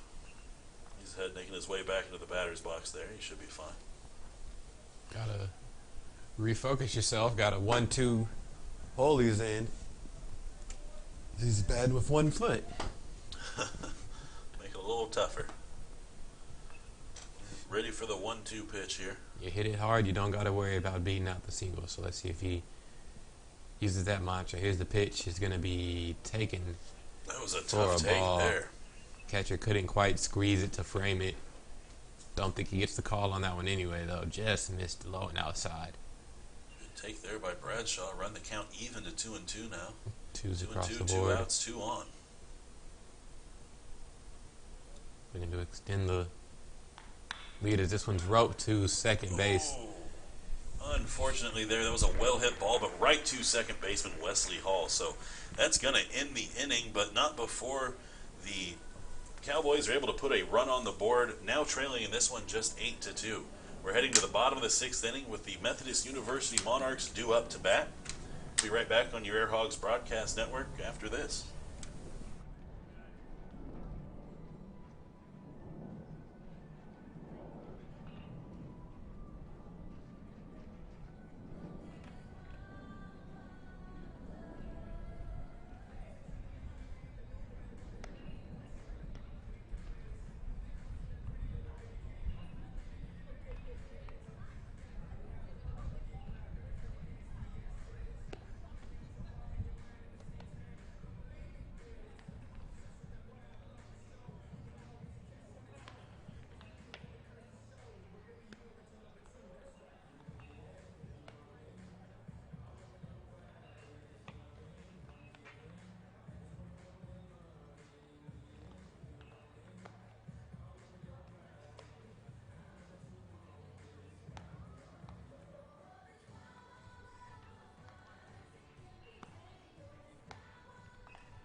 Welcome back into Air Hogs Stadium as we are ready to go for the bottom of the 6th inning.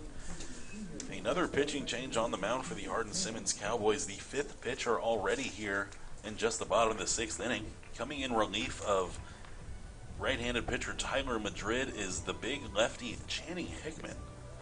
Last season for these Hardin-Simmons Cowboys, Channing Hickman appeared in 7 games with a 1-0 record. He did get 1 start. He had a whopping 13.11 ERA. He pitched across 11 2/3 innings and struck out 5. Allowed 3 home runs and 6 doubles. Opponents were hitting a .481 clip against the tall lefty. He comes to. He will face off today against Tucker Criswell, the third baseman for the Monarchs. Hickman looks to. This ball hit well out in the left field. First pitch swinging. He hits that all the way deep in the left field. That's going to make it to the wall. Left fielder Garrett Frazier fields it off the wall, and in with a stand-up leadoff double is Tucker Criswell. I was going to say, you're hoping Hickman can bridge a gap after his team cut into the deficit a little bit, get their bats going quick, but just like that, it's already a runner in scoring position with nobody out. These Monarchs have had their way with the Hardin-Simmons pitching staff today. Hardin-Simmons just unable to get consistent outs from their pitchers today. As we mentioned, here in the bottom of the 6th, already on their 5th pitcher. He's going to bring up left-handed hitter, designated hitter, Rob Wilkerson, as he looks at a first pitch called strike over the outer half of the plate. Got a runner in scoring position and nobody out here in the bottom of the 6th. In a ball game, his team leads 8-2. That one bounces in there for a ball. 1-1 now the count. Looks like Nathan Cockman's in the bullpen. He's doing a little sitting. Looked like he was going to get ready to warm up and stretch, probably getting ready to prepare for the later half of the game as the 1-1 pitch is delivered. Swung on and missed. Big swing and a miss there. 1-2 now the count. Went down to a knee after not making any contact there. We've seen a few of those type of swings from him. Very true. Wilkerson looking for his first hit here in the ball game. He's grounded out twice and struck out swinging once. Fouls this one back over the stadium down the left field line. So far today, Rob Wilkerson is one of only 2 Monarchs who has not come around to score. Him and Jacob Austin being the lone 2 Monarchs that haven't scored so far today. Everyone else has come across that home plate at least once. And that is going to be a called third strike for the first out of the inning. That's back-to-back strikeouts for Rob Wilkerson. That's going to bring up center fielder Clay Richardson. Richardson reached via a single his last time up and came around to score. So far on the day, he's 1 for 3, batting with a runner at second base and just 1 out here right now. That one bounces in for a ball. 1-0 the count.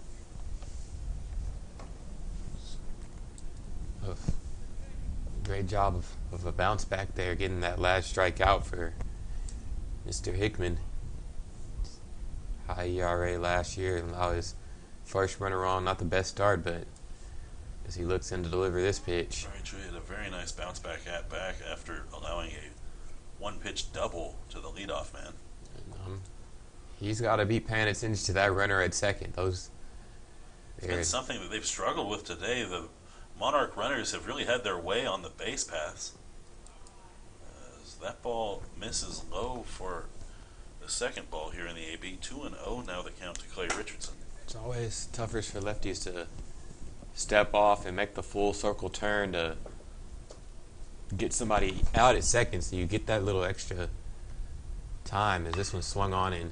That's going to get into right field, right between the second baseman and first baseman, right to right fielder Garrett Buckner, who's able to collect it quickly and throw into home and hold the runner at third. That was a dart of a throw from the right fielder. Well done, because he saves a run from scoring. That it was. Great piece of hitting there by As well as he put it right where no one was in the gap there, and it was a well-hit ball, smoked out there to right fielder Buckner, who was able to return it just as quickly to home plate. He's going to bring up number 7 right fielder Ethan Carmack. Again, the threat of the steal has the second baseman closer to the bag than he normally would be. And that makes the hit for Clay Richardson all the more probable as that one bounces in 1-0 the count to Ethan Carmack. Carmack still looking for his first hit here in this one. He's popped out twice and walked, 0-2 on the day. He did come around to score after walking in the 5th inning.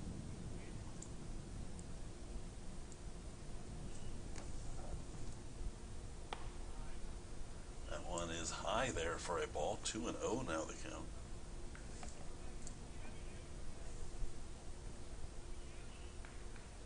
Hickman struggling just a little bit here in this one. That one's in there for a called strike. Looks like he went with the off-speed pitch there. Froze Carmack there at the plate.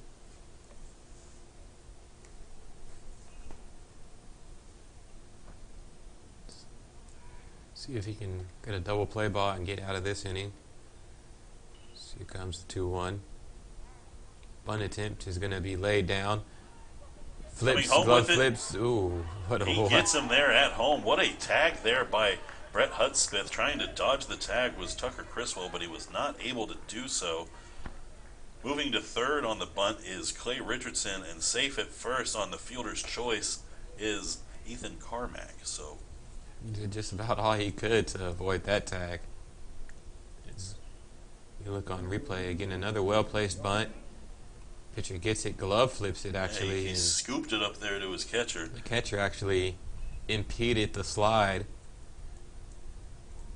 of, I believe that was Criswell, impeded his slide, had to take a different angle, which helped him miss the bag and ultimately led to him being tagged out at home. But a great play there by Channing Hickman to glove flip that one in for out number 2. As we see runners on the corners again, Christian Yarbrough, left fielder, is up to bat. He's had a well-played game today as this one swung on. Flown to right, it's going to get out near the playground portion of our ballpark here at Air Hog Stadium. I agree with you. Christian Yarbrough getting his first hacks here in 2020 has been very good so far. He's got 2 walks and a single to his name, 1 for 1 on the day. He's got a chance to get a couple RBIs if he can hit this one well enough, and he's going to get at least one as he knocks this one right back up the middle and into center field. Coming home to score is Clay Richardson. Now a 9-2 ball game, and that is an RBI single for Christian Yarbrough. I can pretty surely assume he'll see his name penciled right back in the lineup tomorrow. You give me a 2-for-2 day where he also had 2 walks and an RBI, you are going to make it to the lineup again. Now we see one of my favorite players. Great production for your 8-hole hitter. Great. And now Wesley Hall up. Chance to add on from the bottom half of the lineup as this ball's taken high for a ball 1 as the count goes to 1-0. Again, now a 9-2 lead for the Methodist Monarchs. Monarchs really have gotten some great production out of their 8 and 9-hole hitters, neither of which have been retired so far today. Wesley Hall has reached base in all 3 of his appearances so far. He reached via an error, a single, and a hit by pitch. About every way you can. 1-0 now the count to the Monarchs' second baseman. Someone misses inside for a ball. 2-0 the count.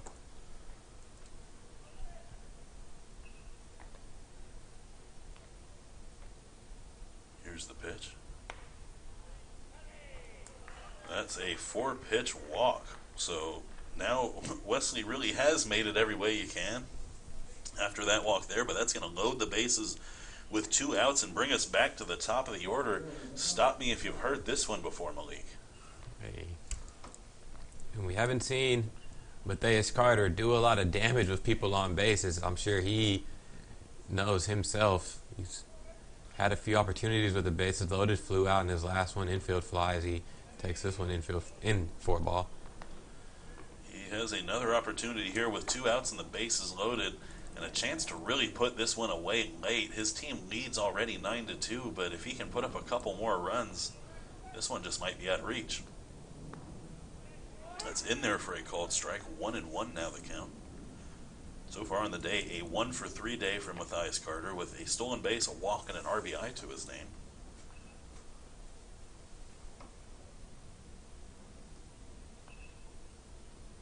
Here's the 1-1. Swung on and missed. There was a grand slam bid right there in that swing, but unable to make any contact is Matthias Carter. It was a guy with 30-plus RBIs last season. Yes, he was last season for the Monarchs. Matthias Carter, a .338 hitter, 25 RBI on the season. A guy who thrives in the roles like this. A big run scorer here for the team. Something nice you see for your leadoff hitter. You get two guys from the bottom hole, 8 and 9 on in front of him every time. This one misses low for a ball, but like you said, with the inability to retire Yarball and Hall, you've seen plenty of base runners on for Carter. Very true. When you can get that kind of production from the bottom half of your lineup, you're really set up well for a good day, and we've seen that exact thing turn out for the Monarchs as they have put up 9 runs here today. And that ball is going to get through the outfield. A diving Jaime Dominguez is unable to get that. Bobbling it in center field is Hunter Garrison. Running into second, but sliding past the bag is, oh, that's unfortunate. Matthias Carter was safe at second, but slid past the bag. That is going to score 2 more runs as Ethan Carmack and Christian Yarbrough come home to score. But unfortunately, that is going to end the inning as he is out at second. Now an 11-2 ball game. We'll be right back on the Air Hogs Broadcast Network after this.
Leading off the top of the 7th for Hardin-Simmons, catcher number 14, Michael Hicks.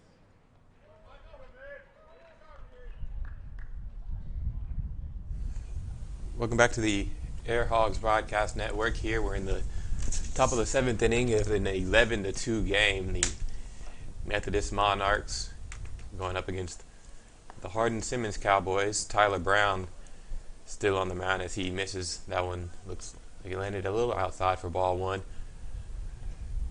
Both teams scored early on. Couple leadoff walks led to a 1-1 first as this one swung out. Fly to right field. Both 3 guys giving long chases. Going to fall into a triangle.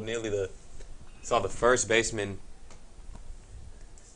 Jacob Austin run into right fielder Ethan Carmack, but we had a 1-1 game into the first, and then saw Ray Hampton of Hardin-Simmons run into a little trouble as a flurry of bunts led to 3 spot, followed by a few zeros. Since then, the Monarchs have put up 4 runs, have had 4-run 5th and a 3-run 6th. As this one is swung on and flied to left field. Easy play out made for our guy Christian Yarball. We've seen 4 and 3 runs respectively for Methodist at that, leading to the 11-2 lead. And 3 crooked innings put up there already. Big reason for that lead, but 11-2 score. The Monarchs have out-hit the Cowboys 9-3, and unfortunately for the Cowboys, they have committed 5 errors in the ball game. That really the most telling stat and why there's such a disparity in scores here today. His first pitch swinging is Jacob Raines. That's right to his counterpart, Matthias Carter, who's able to make an amazing play over there, not only to get his glove on the ball, but throw a accurate strike in time to get a hustling Jacob Rains. So just like that, a quick 2 outs here in the top half of the 7th for the Hardin-Simmons Cowboys. Tyler Brown still out there for now his 7th inning of work. Really put on a masterclass out there so far today. Working 6 2/3 innings, 3 hits and 2 runs so far. That pitch in there for a strike to Jared Kivett, the third baseman today. Kivett looking for his first hit today. He struck out swinging and grounded out to his counterpart at third.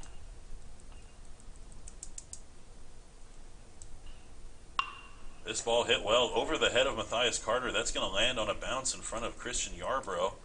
So a 2-out single here for Jared Kivett as he gets his first hit of the game here today. And that's going to bring up Garrett Buckner, the right fielder and 9-hole hitter here today for these Cowboys. Buckner has a single to his name and a line out, 1 for 2 so far today, looking to extend this inning and try to get something going offensively for his Hardin-Simmons Cowboys. Here's the first pitch. That one misses for a ball.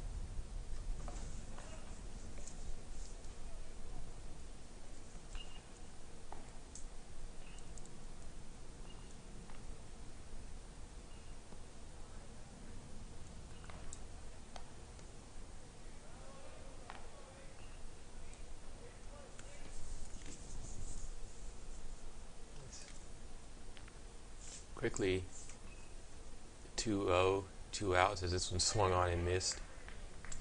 2-1 the count. Buckner still looking to extend this inning. The Hardin-Simmons Cowboys really haven't been able to generate much offense today. Just 1 run in the first and 1 run last inning in the 6th.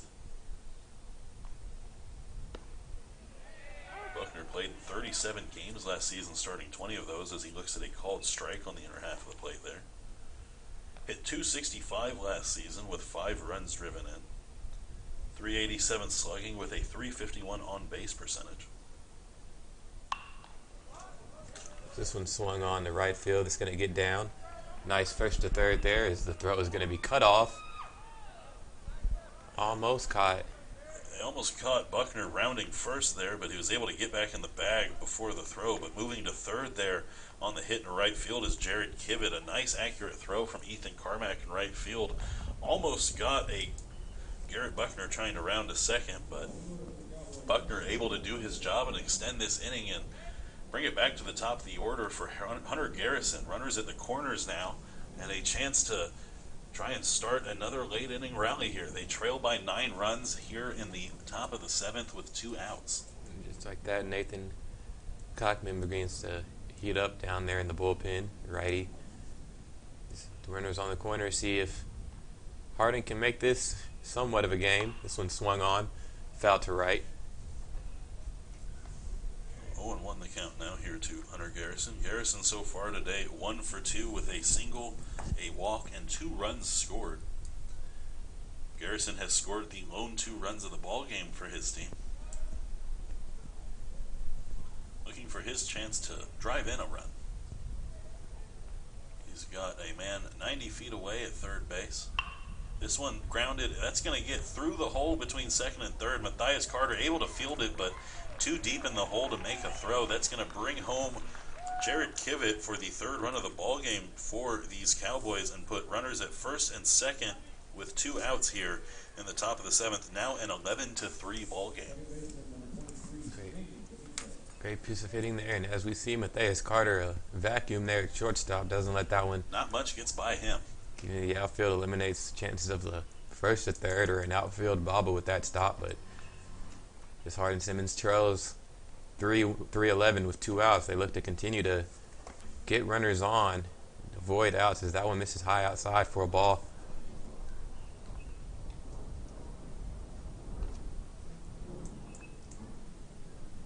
One and 0 now the count. Jaime Dominguez up at the plate, the second baseman today for Hardin-Simmons. That ball's in there for a called strike right down the middle. Dominguez looking to have a repeat of his last time up when he hit his first single of the game. 1 for 3 so far today with a single, a ground out, and a strikeout looking to his name.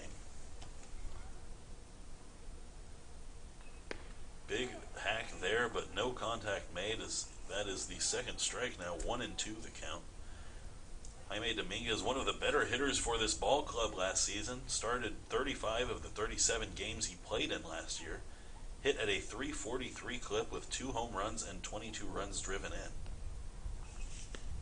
That one was a undisciplined swing there as he strikes out swinging to end the inning. So Hardin-Simmons able to put up just 1 run as they now trail 11-3. We're headed to the bottom of the 7th inning here at Air Hogs Stadium. We'll be right back on your Air Hogs broadcast network after this.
Ladies and gentlemen, now pitching for Hardin-Simmons, a senior from Hawaii, number 17, Taylor McMacken.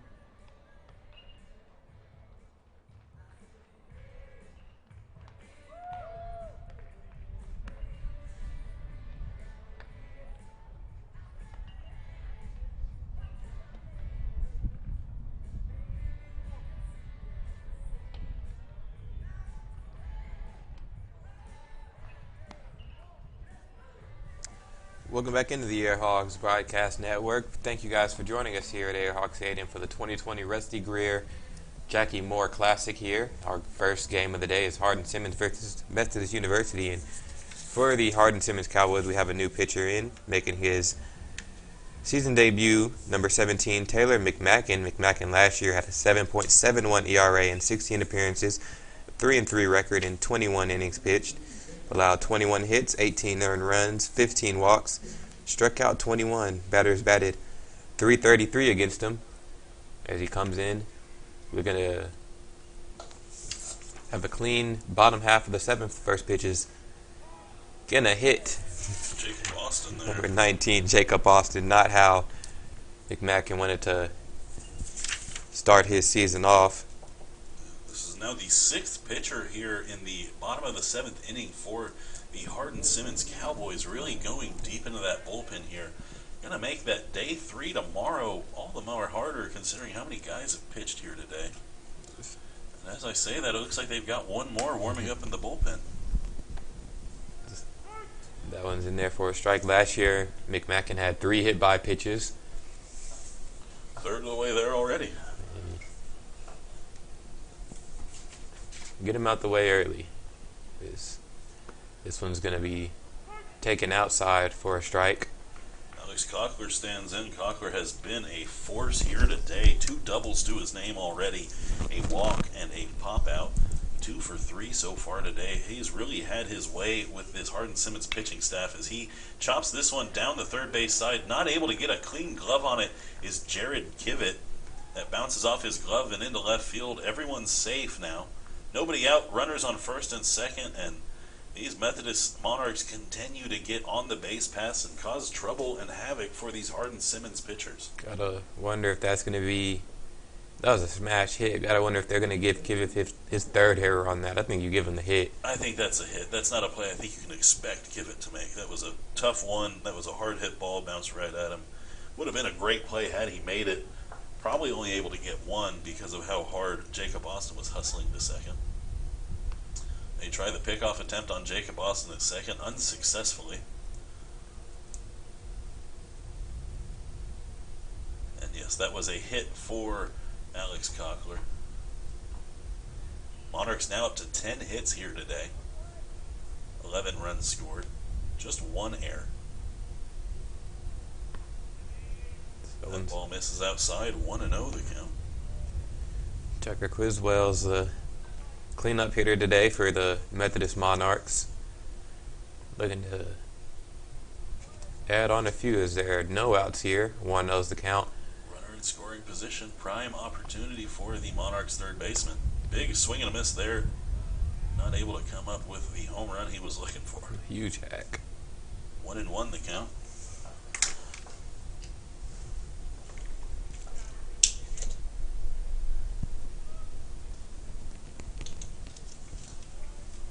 This is the 1-1 delivery. It's going to be taken inside for a ball. Great take there by Criswell. Turns the count to 2-1. 5 errors on the side for the Hardin-Simmons Cowboys. A tough fielding game. They had their early struggles beginning with pitcher Raby Hampton as this one swung on and grounded to third base. It's going to go foul. We'll do that one again as that runs the count even now to 2-2. The Methodist University Monarchs have put up at least 3 runs in each of the last 2 innings, putting up 4 in the 5th and 3 in the 6th. Really helping to put this game nearly out of reach for these Hardin-Simmons Cowboys. And they have another opportunity to add on here with runners on first and second and nobody out in the inning.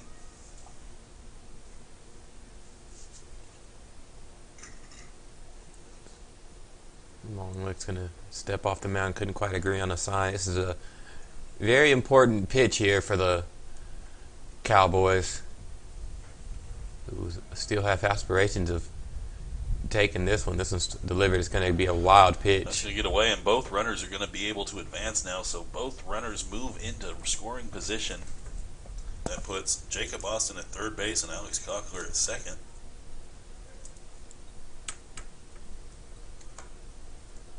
So the tough day for the Hardin-Simmons Cowboys pitching staff continues as that wild pitch puts both runners in scoring position. Still nobody out in the inning, and a full count to Tucker Criswell.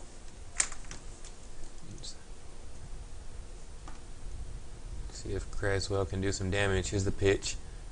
He's going to miss outside for a ball, and the bases are now loaded. This is the 3rd straight inning now that the Methodist University Monarchs have worked with a fully loaded bases. Looks like we're going to get a pinch hitter here for Methodist, number 23, McKinley Strickland. Yes, sir. McKinley Strickland did come in yesterday in a pitch-hit appearance as well. Probably going to take the DH duties here for the rest of the way from Rob Wilkerson. Bases loaded, nobody out. What a time to announce your presence. This is a prime opportunity here for McKinney Strickland. Number 23, the big lefty, stands in the right side of the batter's box. Looks at a called strike for the first pitch there. 0-1 now the count. He comes in for Rob Wilkerson, who was kind of struggling on the day. 0 for 4 before he was pulled. 2 groundouts and 2 strikeouts to his name. 1 looking, 1 swinging. McKinney Strickland played in 33 games last season, starting 27 of those. Had a .302 average. That one misses low there. 1-1 the count. No home runs, but 14 runs driven in, 4 doubles, 1 triple to his name. Slugging at a .372 clip, but an impressive .450 batting average. Sorry, .450 on base percentage. That one's in there for a called strike. Now 1-2 the count. So again, this is a prime opportunity for McKinley Strickland to get some RBIs. 0 outs and the bases loaded here. Infield playing relatively deep. Same with the outfield.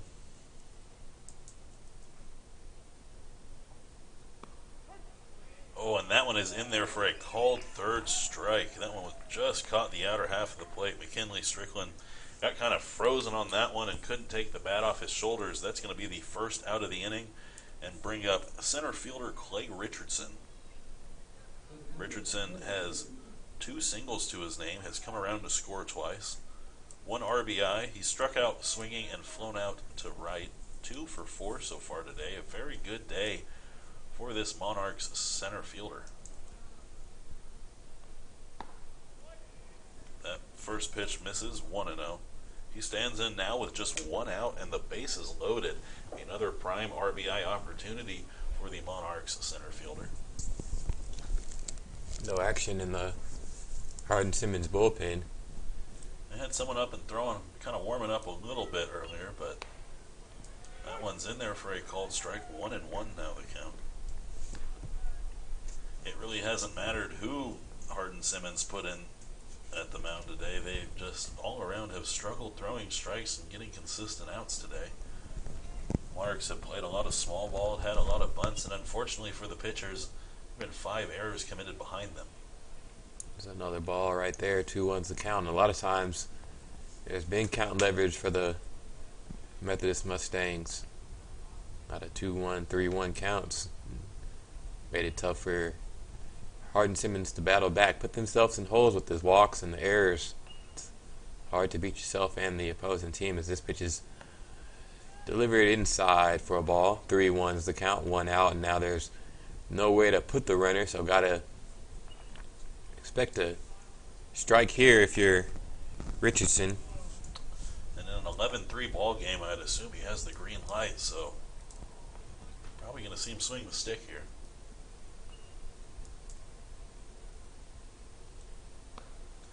There it was, big swing and a miss there, and now a full count at 3-2.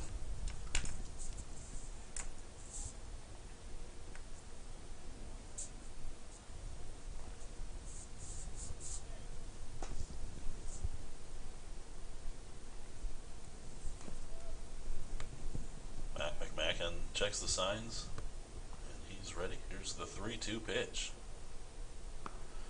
Swung on and missed there by Clay Richardson. So back-to-back strikeouts there for the big righty from Hardin-Simmons as he is 1 out away from working himself out of the bases loaded 0-out jam. He's going to bring up a pinch hitter here. Elliott Manley comes in replace of Ethan Carmack. Elliott getting his first hacks here on the 2019 season. Last season for the Monarchs, Manley played in 15 games, starting 8 of those. He had a .310 average with 2 runs driven in. A .459 on base percentage for the young man. He's ready for his first hacks here today. Looks at a called strike there on the inner half of the plate, and he comes in a pinch hitting situation, 2 outs, but the bases loaded. Prime opportunity to get some RBIs and maybe try to work your way into that starting lineup. What a time to prove yourself. Get it done with the bases loaded as he takes that one outside for a ball. McMahon has bounced back relatively well after loading the bases with nobody out. He's followed that up with back-to-back Ks, hoping to find his 3rd one and get out of the inning unscathed. That one's fouled back into the netting behind home plate. 1-2 now the count. Pulling up and warming up again there in the Hardin-Simmons bullpen. Important inning for Second big righty over there. Mr. McMahon. Get out of this one somewhat unscathed. It's a long look timeouts called by Elliott Manley. You can assume Manley's take over the duties in right field next inning. He checked in for Ethan Carmack. It's the 1-2 pitch. Delivered is going to be taken for a Paul Lowe. That one was Looked like he wanted to swing, but he thought better of it. Smartly so. not too much of an appeal from the Hardin-Simmons side. Now the counter all full at 2.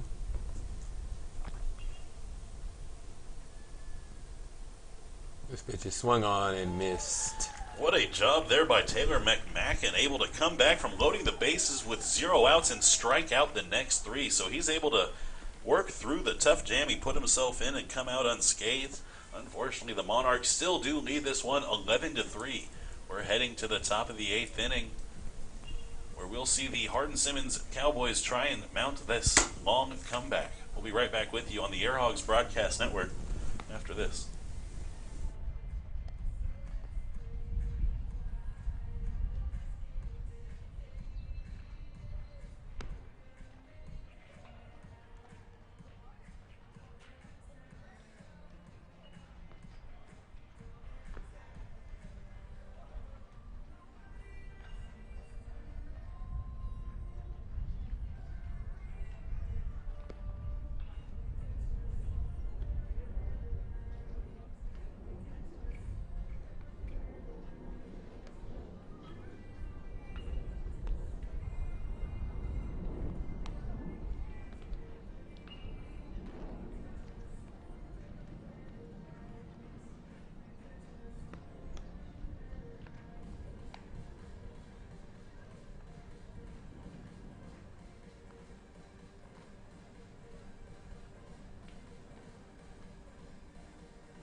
Welcome back in here to the Air Hogs Broadcast Network. We're here in the top of the 8th inning of the first game of the Saturday edition of the 2020 Rusty Greer Jackie Moore Classic. We have a new pitcher on the mound from Methodist University. It'll be Nathan Cockman.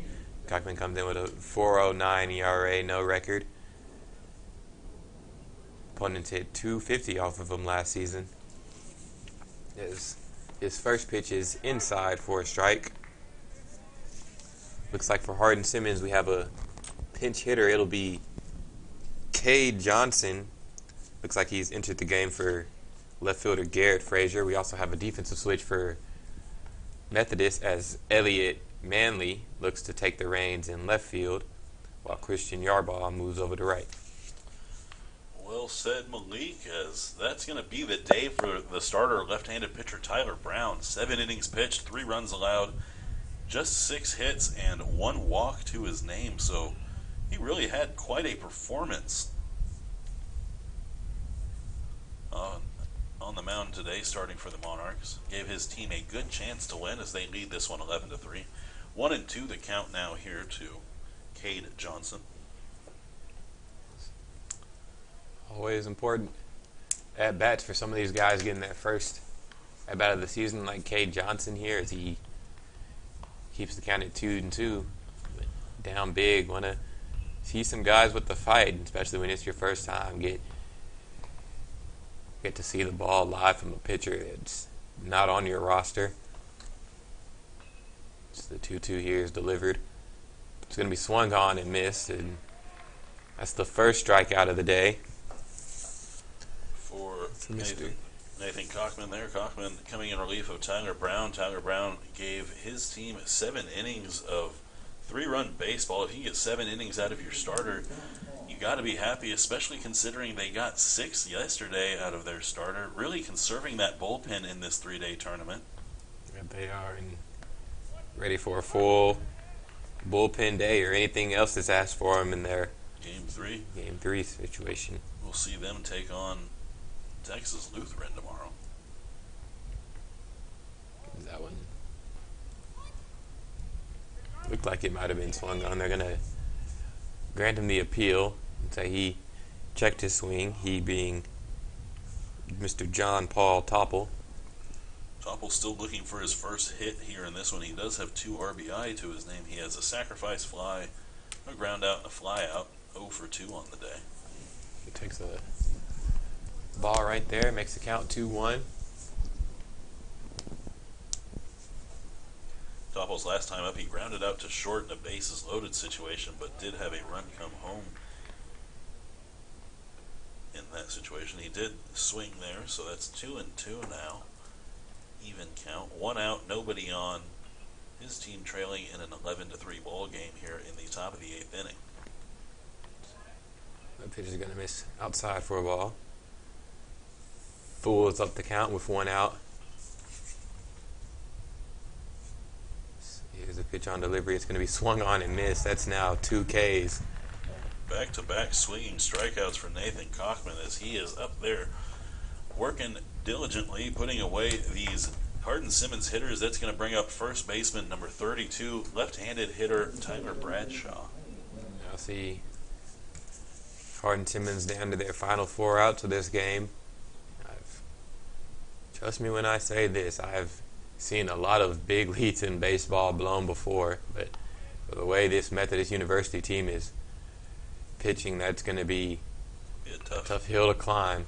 Very true, especially considering that the Hardin-Simmons Cowboys are now down to their final 4 outs of the ball game, as there's a half-hearted swing there, now down 0-2. Nathan Kochman close to striking out the side here in the top of the 8th. Bradshaw, a .323 hitter last season, still looking for his first hit here today as he knocks that one out into right field, and he got his first hit right there with a 2-out single here in the top of the 8th. Hardin-Simmons looking to start this rally now as they trail 8 runs here with just 4 outs remaining.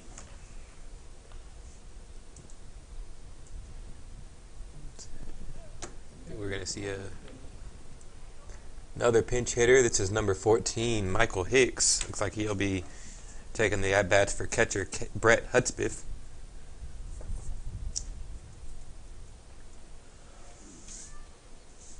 Very true. Michael Hicks played in 12 games last season, started 8 of those.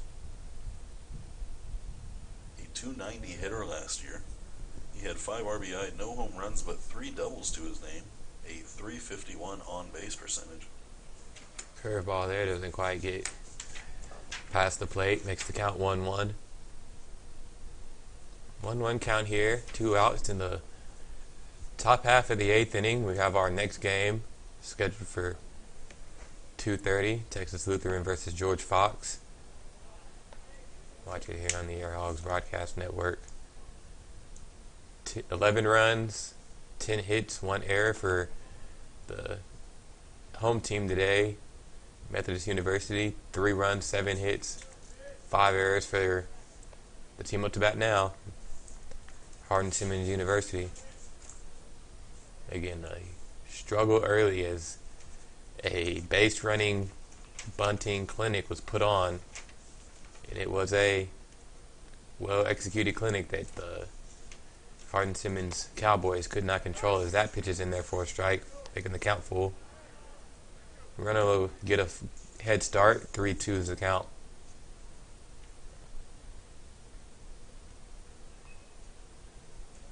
If you're Methodist, you want Mr. Kochman to throw a strike. Here's the pitch. It's going to be swung on, grounded to third base. On a hop, makes the throw across the diamond, and that'll be it. As now we enter the bottom half of the 8th inning, your score still Methodist University 11, Hardin-Simmons 3. We'll be right back for the last few innings here on the Air Hogs Broadcast Network.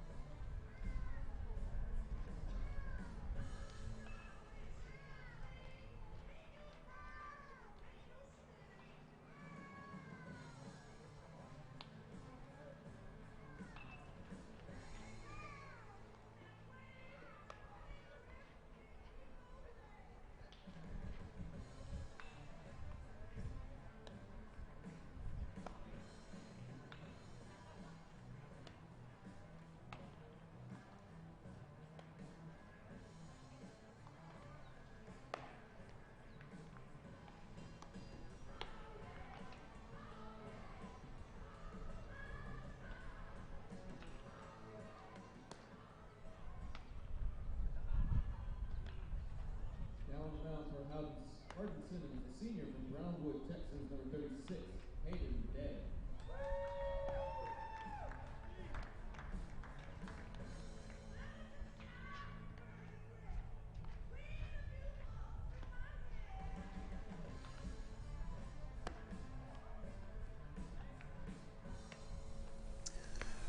Welcome back to the Air Hogs Broadcast Network here as we are in the bottom half of the 8th inning in the 11-3 game led by the Methodist University Monarchs. We have a new pitcher in for Hardin-Simmons University. It'll be Hayden Day. Hayden comes in Last season, he had an 80 ERA and an 0-2 record in 17 games. Pitched 18 innings, allowing 19 runs, 16 of them earned, 17 walks and walks respectively. Opponents hit 239 off of him, only 2 hit by pitches.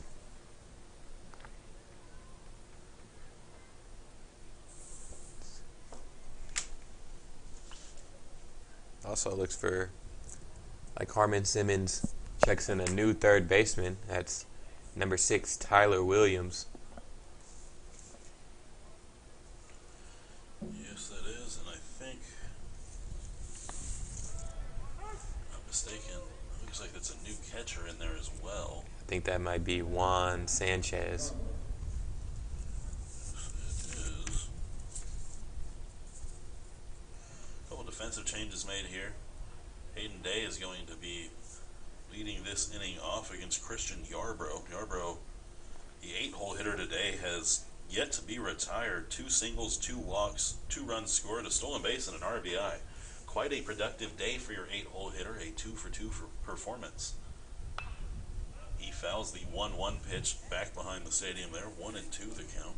His bottom of the order has had a fantastic day for Methodist University, from Yarbrough to Wesley Hall, getting that baton pass to Matthias, Jacob Austin, and Alex Kocher as Hayden Day takes a long look, lives and throws. That ball nearly hits Yarbrough right there. Day, big guy, got the hair flowing out of his hat. Yarbrough, sorry, Hayden Day, yes, you're right, a very big right-handed pitcher. And that ball by Yarbrough is smoked into right field. He is still yet to be retired. His 3rd single of the day. Yarbrough really coming alive here today for these Methodist University Monarchs, as that's now his 5th straight time on base. He has had a day. He has had quite a day here. 2nd time he has been the leadoff man, able to make it on board, and now coming up to bat as a pinch hit role, batting for Wesley Hall, is number 2, Casey Nichols. Probably going to take over Wesley's duties at second base as well. That one, a ball just inside. Unfortunate for Wesley Hall. Wesley Hall was having a very good day as well, also yet to be retired. Had a single, a walk, an RBI. He came around and scored once and reached on an error and a hit by pitch. This ball smoked over there to third base, not able to corral it in time as Tyler Williams, so not able to get the double play that probably should have been, but he's still able to get the out at first. So Yarbrough advances to second there on the ground out. 1 out now, a runner in scoring position, and now back to the top of the order, we have a pinch hitter as well. Coming in for Matthias Carter is Will Dagenhart, number 14. Getting his first hacks here in the 2020 season. They come in the top of the 9th inning. Sorry, the bottom of the 8th inning in an 11-3 ball game. That one misses inside for a ball. 1-0 the count. Matthias Carter's day is over. He had a fairly good game as well. A 2-for-4 game with a walk, a stolen base, and 3 RBI. That one misses high and inside as well. 2-0 now the count. Looks like Tyler Williams, he's a little open, ready for the steal, but with a 3-11 to lead or deficit in the 8th inning, don't think that needs to be your main worry. He's a little, but he sure does get his hips around quick before, as this one's popped up. It's going to land in the stands. A little souvenir for someone. Now a 2-1 count here to Will Dagenhart. Dagenhart, with his first hacks here in the 2020 season, come with a prime RBI opportunity. His team leading 11-3, but a man at second and just 1 out. And good speed over there as Christian Yarbrough can fly. That ball misses high and outside. 3-1 the count. Hayden Day now in danger of losing the leadoff man.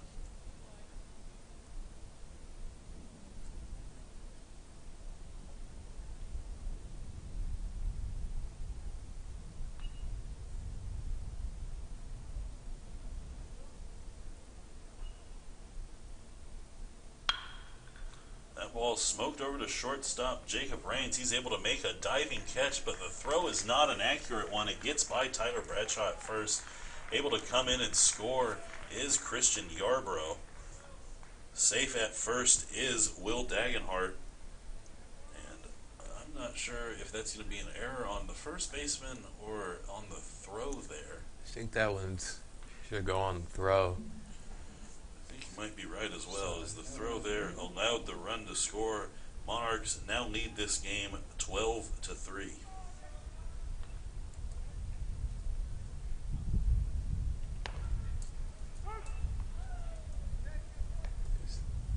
First baseman will tell you he scooped that one regularly, but just too tough of a play to make right there. That is the 6th error for Hardin-Simmons. Unfortunate, just some rough baseball play today by Hardin-Simmons. Not able to get the performance they were looking for, and unless they're able to have a big rally here in the top of the 9th inning, it looks like they're going to start this Hardin-Simmons class, Rusty Greer, Jackie Moore Classic off 0-2. And this ball hit very well by Jacob Austin. That makes it out to left field. That hits the wall. Going back on it is Garrett Frazier. He's able to get that one back in. Coming around third is Dagenhart. He is safe at the plate. What a job by Will Dagenhart. Didn't even hesitate there at third and came all the way around. That's an RBI double for Jacob Austin. Now a 13-3 lead for the Monarchs. Definitely some hesitation for the second baseman, shortstop, cutting that one off. Just a little lackadaisical. Just one got all the way to the wall, made the throw in, and maybe weren't expecting the runner to take the first to third on that. Throw a little short, allowed runner to score. Score now reads 13-3. Methodist Monarchs lead. 12 hits for the Monarchs today, 13 runs scored and just one error. This ball hit well out to center field by Alex Cochler. That is not quite enough. Stopping at third base is Jacob Austin. He might have had a chance there, but first pitch swinging is Cochler, and he continues to be a dominant force at the plate today. 4 hits now for Cochler, as well as a walk. A 4-for-5 performance. 1 run scored and 1 run driven in. Just a dominant hitting clinic put on display today by the Methodist University Monarchs catcher. Shaping up to be a great weekend and a great season for Mr. And the way he hits in Airhawk Stadium, I might have to tell Billy Martin Jr. to give him a look. I've heard Billy might be on the stands today, doing a little reconnaissance. Scouting that, and I filled out a file of myself for him. Maybe send him a few. A couple scouting reports here, courtesy of Malik. This one's a big swing and miss. Tucker Criswell now at the plate. 1-1 the count after that big hack. Criswell has had a pretty productive day as well. A double and a walk to his name. He's come around and scored once and has 2 RBIs. Big swing and a miss there. 1-2 now the count. Criswell has another opportunity to add another RBI. He has runners on the corners with just 1 out here in the game.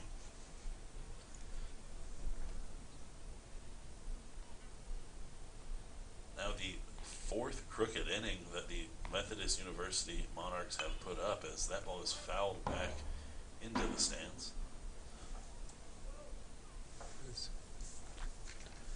Looks like we got a body warming up in the Methodist bullpen. Might get to see him for the last inning of work. That looks like Tanner Freeland. Get his information if he comes into the game. Yeah, it looks like a couple guys warming up there. This ball grounded right to shortstop Jacob Rains. He's able to go on to this bag for 1, but not able to get it across the diamond is Jaime Dominguez. So that's just going to be 1. Coming home to score on the fielder's choice is Jacob Austin. It's now a 14-3 ball game. He'll take the RBI right there. Exactly what you want to do. Why not? But you're exactly right there, Malik. He does get his 3rd RBI of the game now. That's going to bring up number 23, McKinley Strickland. He came in at pitch hitting duty last inning for Rob Wilkerson. He will be doing the DH for the foreseeable, well, the rest of this game, which may just be this inning and one more. Big swing and a miss there, 1-1. Strickland getting all his Hacksworth he needs right here. Came into the game last inning to pinch hit.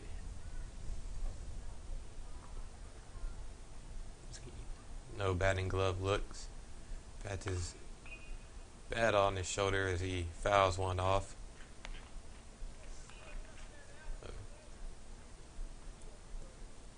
Methodist Monarchs out of North Carolina had a long bus ride over here. Boy, They I wonder made if it they mighty did worth bus it. ride. Maybe a plane ride and then a bus ride. As this ball is grounded through the middle, that's going to get into center field. So McKinley Strickland able to come up with his first hit of the season as he knocks that one through the middle into center field. Moving to second is Tucker Criswell. At first, safe is McKinley Strickland, and now 2 outs and a runner in scoring position for Clay Richardson. The Monarchs continue to hit here in this one. Now 14 hits in the ball game. 14 runs scored, just 1 error. The Hardin-Simmons Cowboys 3 runs scored, 7 hits, and 6 errors. Those 6 errors really hurting the Cowboys today. His first pitch swinging here is Clay Richardson, but unfortunately that one's going to hang up just a bit so that right fielder Garrett Buckner can get underneath that one, and that will end the inning, but not before 3 runs come across to score for the Monarchs. They now lead this one 14-3. We're heading to the top of the 9th inning, where the Hardin-Simmons Cowboys are hoping to mount a rally here in their last opportunity. We'll be right back with you on the Airhogs Broadcast Network after this.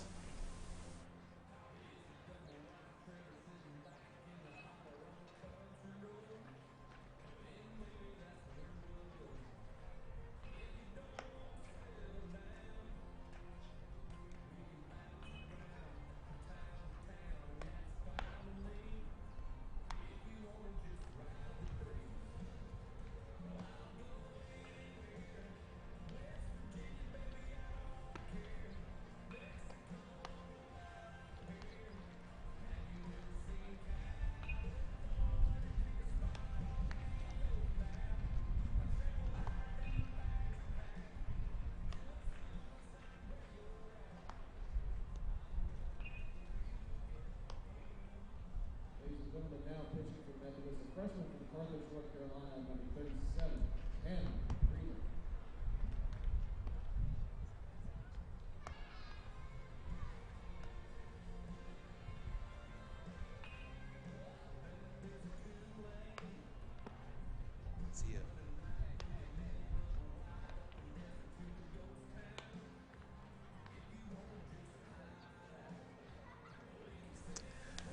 Welcome back into the Airhogs Broadcast Network. Here we're in the top half of the 9th inning, a 14-3 lead for the Methodist University Monarchs over Hardin-Simmons. Coming in to pitch, making his collegiate debut, freshman pitcher Tanner Freeland, the righty from Carthage, North Carolina, originally from Union Pines High School. He's ready to toe the rubber. Looks like quite a lead to work with here in the top of the 9th inning. His team leads 14-3 over the Hardin-Simmons Cowboys. He is looking to shut the door and provide his team with the first win of the season here in Game 1 of Day 2 of the Rusty Moore Jackie Greer Classic here at Airhog Stadium. he'll face Jacob Rames. Looks like we see Cam Allen entering the on-deck circle. And Andrew Nilo looks to be in the hole. Also for Methodist University, number 15, Josh Lalo, has came in to catch for Alex Kocher. Close out the last inning.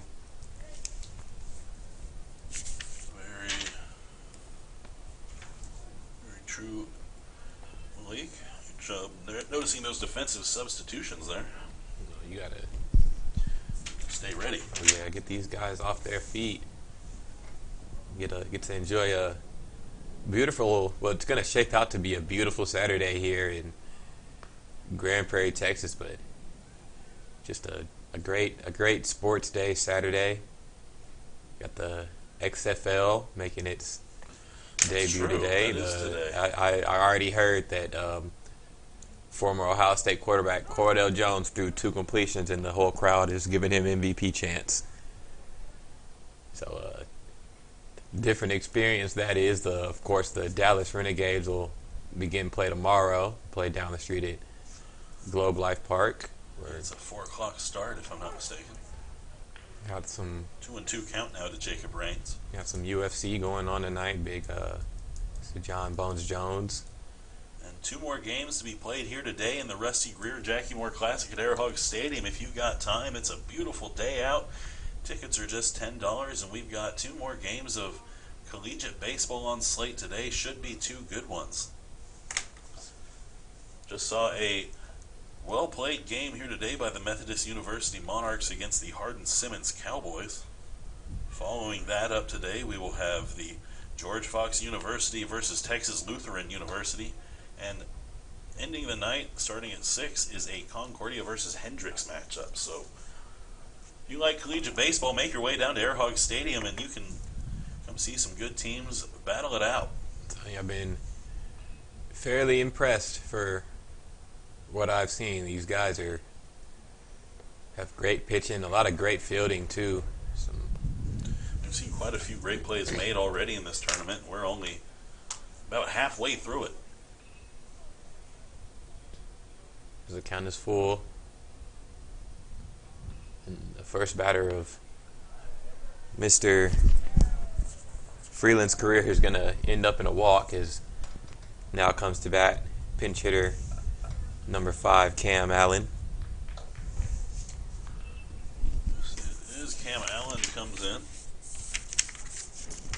And this will be also his first action as a Hardin-Simmons Cowboy, not a part of the team in 2019. So he's ready to get his first hacks not only in 2020, but his first hacks as a Cowboy. He's been waiting a long time for this one. It's been a long game today. Finally gets his first at bat. Let's see if he can make it count. Is the submarine sidearm type, near submarine sidearm type delivery is in there for a strike. A little different look as that Mr. Freeland comes with in the accustomed wind up. As he checks over at the runner. Toes and fires. This one's going to miss outside for a ball. 1-1 is the count.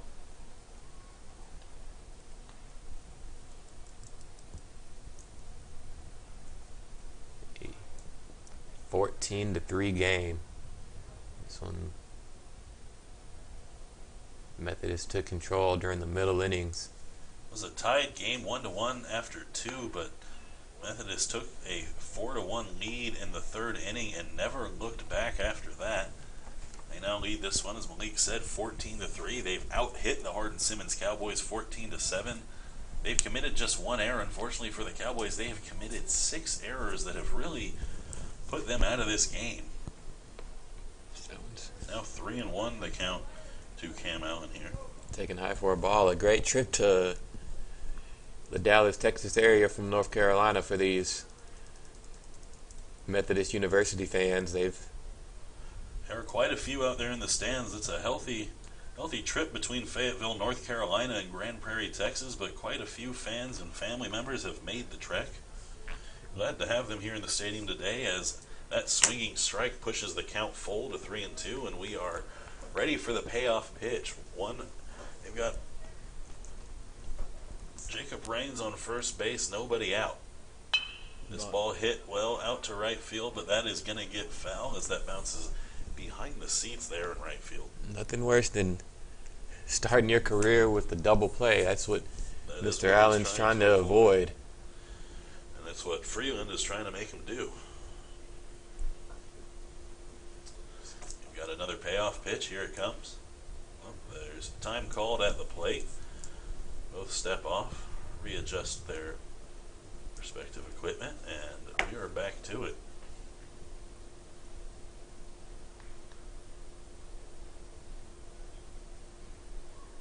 Here's the pitch. This one grounded right to second baseman Wesley Hall, he's able to flip onto the bag for one and back across the diamond. Unfortunately, the throw by shortstop, it's not Matthias Carter anymore. Coming in for Matthias Carter is Willett Dagenhart. The throw took Jacob Austin off the bag, so they're able to erase the leadoff runner, but on the fielder's choice. But Cam Allen is safe at first after a 6-4 put out there on the flip. So 1 out now, runner on first, and 9-hole hitter Andrew Nilo. Andrew Nilo, number 21, comes in. He played in just 3 games last season with 1 start and was unable to record a hit in his limited action. Just 8 at-bats. Sorry, just 4 at-bats for the young man.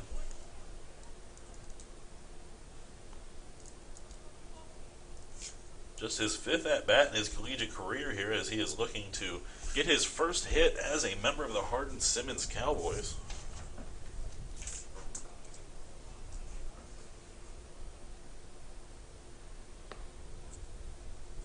That one misses well outside. 1-1 now the count. See if they can roll a double play ball and get out of this one. One's across the board. This one skied out to right field. Coming over is Christian Yarborough. He's able to get underneath that one and make the catch for the second out of the inning. He had a long way to go for that one, but the speedy right fielder is able to get underneath it to record the second out of the inning, and we are back to the top of the order now with number 2 center fielder Hunter Garrison up to bat. Hunter Garrison has come around to score 2 of the 3 runs for the Hardin-Simmons Cowboys today. A 2-for-3 performance so far with an RBI and a walk to his name. One of the few Hardin-Simmons Cowboys who has had a good day offensively so far.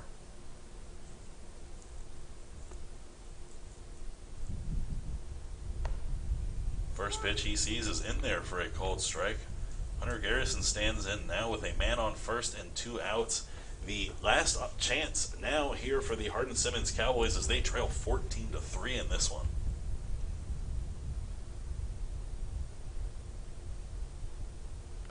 Big swing and a miss there. 0-2 now as the Hardin-Simmons Cowboys are down to their final strike here in this one.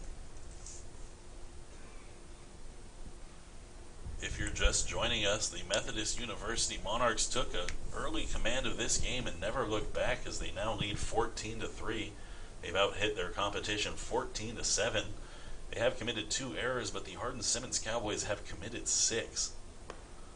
That pitch outside there. 1-2 now the count.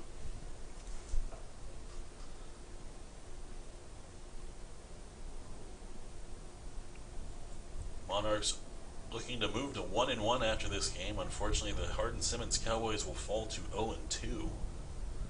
Here's the 1-2 pitch. That one also misses for a ball. 2-2 now the count.